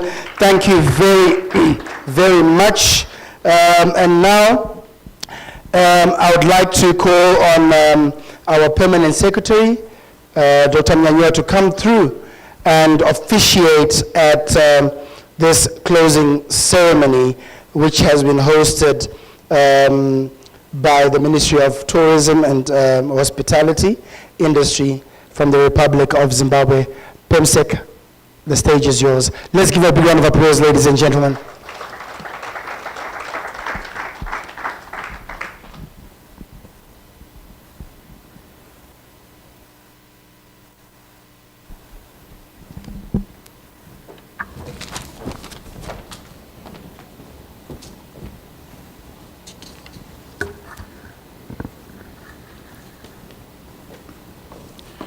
Okay, the Minister of State for Provincial Affairs and Devolution, Matabele North Province, Honorable R. Moyo, in absentia, the Minister of Tourism and Hospitality Industry, Honorable Rodzi, in absentia, represented here by yours truly, the United Nations Tourism Secretary General, Mr. Zurab Polo Likashu.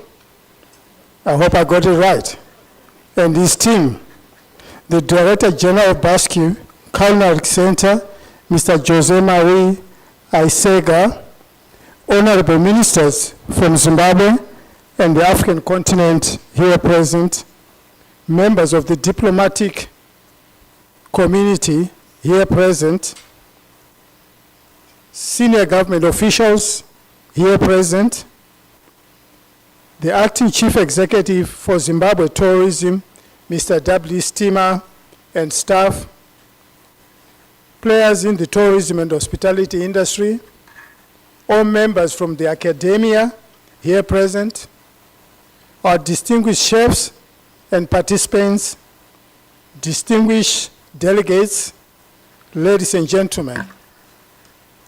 Allow me to start by saluting everyone gathered here for the enduring, power-packed program which deliberated on various issues which are pivotal to gastronomy growth in Africa and beyond. A very hearty thanks goes to all speakers for your important work and sharing with us your findings and opportunities and opinions today. The productive sessions held over the past 2 days are a testament to the direction that the continent is heading to as a unit. The ground covered would not have been achieved without all your hard work and commitment.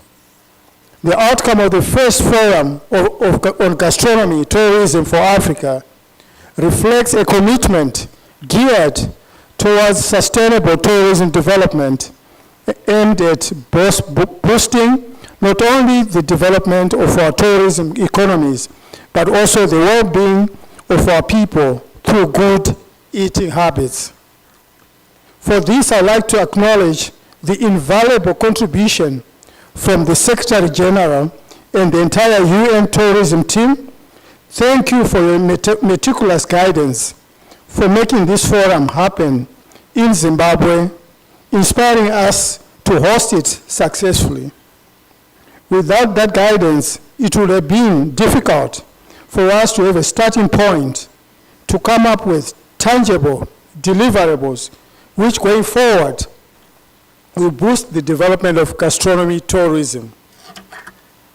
To our tourism patron, Her Excellency, the First Lady of the Republic of Zimbabwe, Dr. Auxilia Mnangagwa, we thank you for your active and practical leadership, without which this very forum, where we are strategizing as a continent to enhance our competitiveness, would not have been hosted here in Zimbabwe.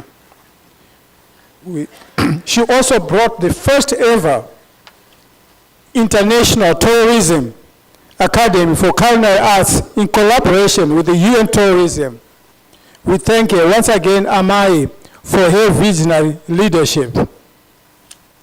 Let me thank you. Thank you. Let me thank all the member states that were represented, honorable ministers, honorable deputy ministers, permanent secretaries, director generals, and government officials, and all stakeholders across Africa that participated in the discussions, as well as all exhibitors recruited from both Zimbabwe and abroad. Thank you all for taking time off your busy schedules and usual routines to come and showcase your products and brands to the policymakers and the food experts. I'll take a short break here. I was just whispering to one colleague here from the UN that it's not easy to get 10 ministers sitting all the way through a forum. I think they deserve a hand of applause.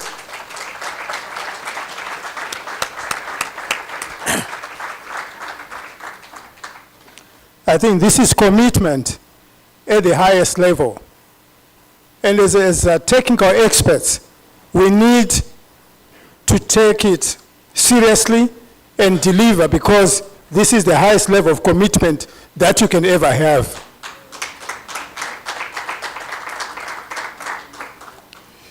To the tourism private sector and local communities, let me underscore that tourism thrives because of existence, especially given the context that tourism is government-led, private sector-driven, and community-based. Without the private sector, there will be no tourism product to talk about.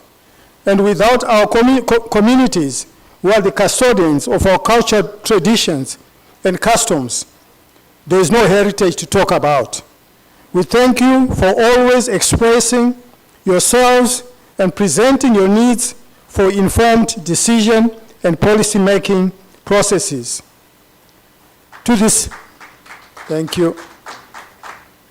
To the sister sectors to tourism, our tourism enablers, let us remember that we are there to support and complement each other's functions and mandates. We thank you for invaluable support and contribution in unpacking and strategizing towards the development and profiling of gastronomy tourism across the whole of Africa. Let me take this opportunity to acknowledge the academia and education technocrats, the Basic Culinary Center, and the scholars here represented by the Ministry of Higher and Tertiary Education, Innovation, Science and Technology Development, and the various institutions that were in attendance for their invaluable input and sound knowledge on the subject matter.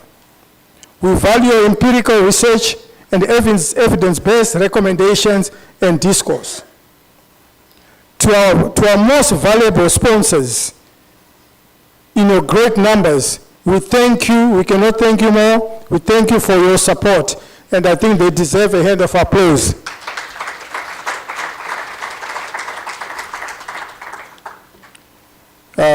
They were quick takers. When we were trying to get sponsors, when they explained, they were quick to say, we want to be part of this. So we really appreciate our sponsors coming on board. To the team behind the scenes, that is the UN Tourism and National Secretariat, translators, and the entire production team, your concerted efforts in making this edition a success is highly appreciated. We trust the final output, both in the visuals and text, will create great memories and archives to this milestone, and will be point of reference and benchmark for future editions to come. Furthermore, I'd like to take this opportunity to place on record our hearty thanks to the Minister of State and his team, together with the Elephant Hills Hotel, our host, for the great and seamless hospitality. I think they deserve a hand of applause.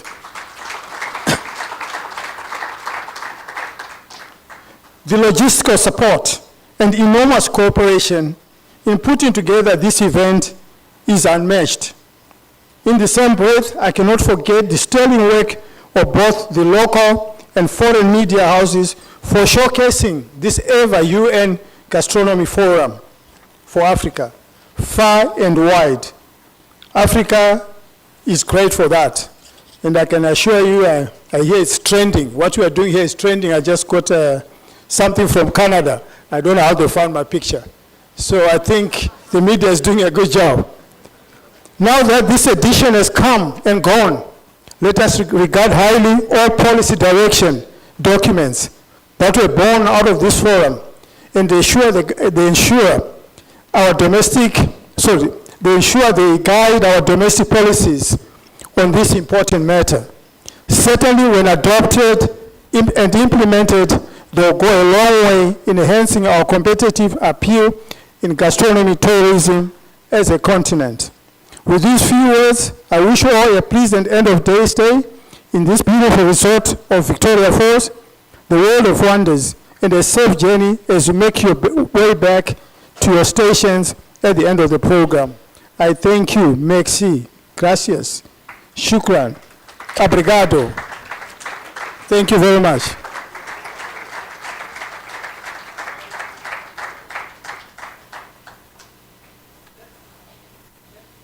A big round of applause, ladies and gentlemen. Oh, you can do better than that.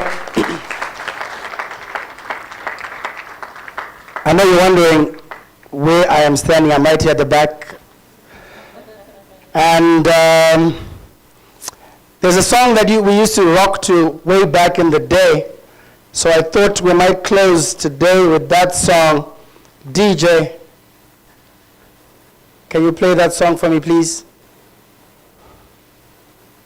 We belong together. It's cheesy, right? Why do you play with my heart? Why do you play with my heart? Said we'd be forever. Said it never died. How could you love me and leave me forever? Say goodbye. I know you know this song. Forget about kissing me that night. DJ, give me some what's? Oh, just you know this song? You know this song?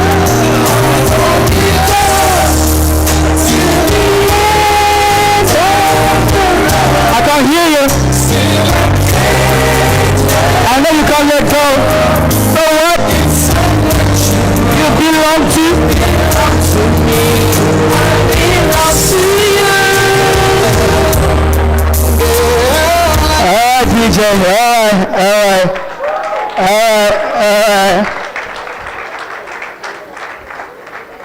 This is a song they used to play last year of high school. And there'll be tears in their eyes when you're gonna miss you. It's been 4 years of education with you. And we'd write in these little books messages. But anyway, we've come to the end of the road. We've come to the end of the road. Sorry? Okay. My directors are all pointing at me, all 4 of them. I might get fired right now. Fantastic. I knew that. That's exactly what I was going to do.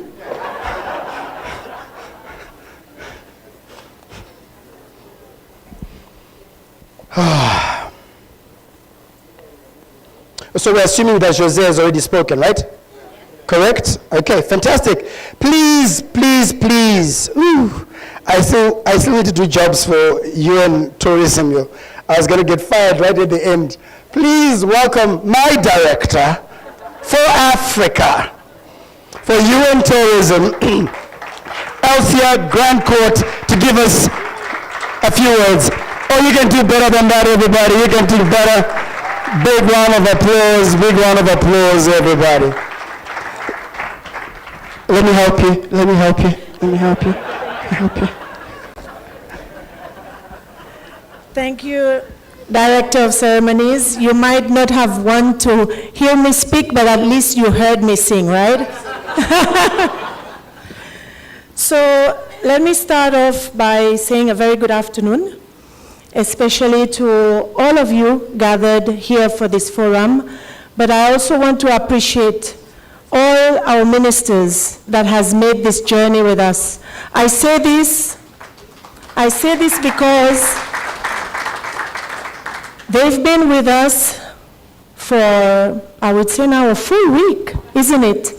Because for those of you who may not know, we were next door in Zambia, and we were discussing equally important matters as we've done here. So for us really to have you stay throughout with us, it's very important because it really shows the importance of our sector and also your dedication and passion to make sure that you're able to drive this also in your respective countries. So thank you again. But as we also conclude this event, I am filled with a lot of emotions. Emotions as well as immense optimism. Why? Because Zimbabwe, the PS left, but for the Zimbabweans here, you have created a wave. You have created a wave. Why? Because you want to know that we already have 2 countries lined up for the next Gastronomy Forum, and that is Tanzania, the minister is here, as well as Sierra Leone. So, Sandra, Jose, we have our work cut out. So, also, I want to recognize those countries that took time to showcase their own gastronomy here. From memory, I will recall, we had Ghana, we had Malawi, we had DRC. If I miss anyone, so please help me. We had Namibia, we had Nigeria, we had Uganda, Botswana. So the list is long, and I'm sure when we go to Tanzania, Minister, you will have all 54 countries. So allow me to, on behalf of Secretary General, to thank the First Lady of Zimbabwe, Her Excellency Dr. Odzilia Mungwagwa, for the exemplary leadership in championing gastronomy across the continent. You all know that she started this by bringing the SADC member countries together. I had the opportunity of coming here last year to experience what they showcased in Mashvingo. And Sole, who is here, and another colleague, Zineb, also had the opportunity to enjoy the initiative that Her Excellency is leading. And also, I want to say to the Honorable Minister Barbara Wodzi and your team, thank you. Thank you for your dedication, and thank you for all the hard work that has enabled us to really showcase these 2 days of this event beautifully, and which you would agree, it has been a great success, isn't it?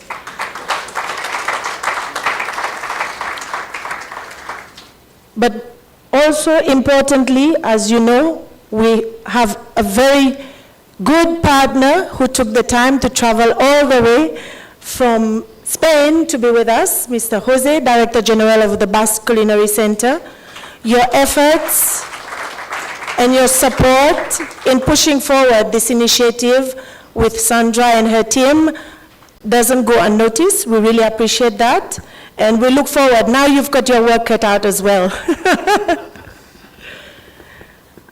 I also want to appreciate and recognize all the nominated tourism ambassadors, the chefs present with us as well as all the other participants, speakers that joined us. We have our dear colleague from FAO. I don't want to now mention everybody, but your thoughts, your ideas, what you shared has given us great content to go forward so we can shape better the other forums that we will prepare next year and the years going forward. I know we've heard a lot of speeches. Now it's the time to enjoy. Now it's the time for us to continue enjoying the gastronomy of Zimbabwe, but also to visit this beautiful destination. I had the opportunity and pleasure of coming here for the first time 11 years ago for the General Assembly of UN Tourism, and it's always a pleasure to come back. So I encourage you, like I will be doing, to enjoy what this destination has to offer us. So I thank you all, and we look forward to seeing you in Tanzania next year. Thank you.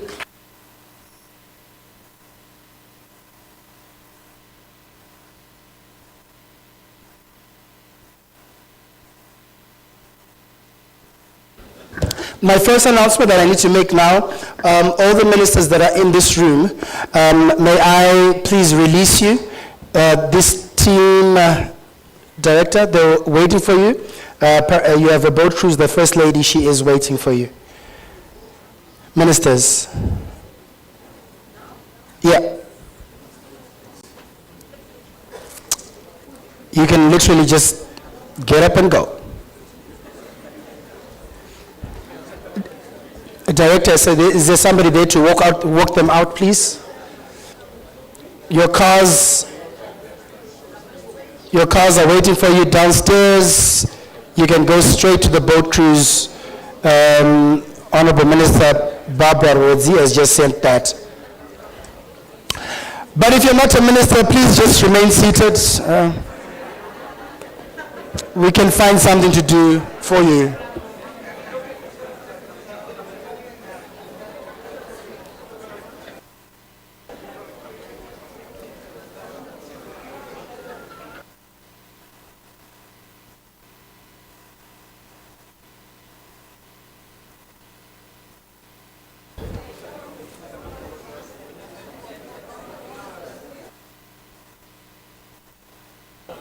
All ministers, please take exit.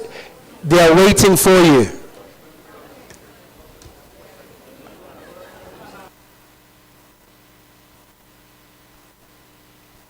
Okay, so that's it, right?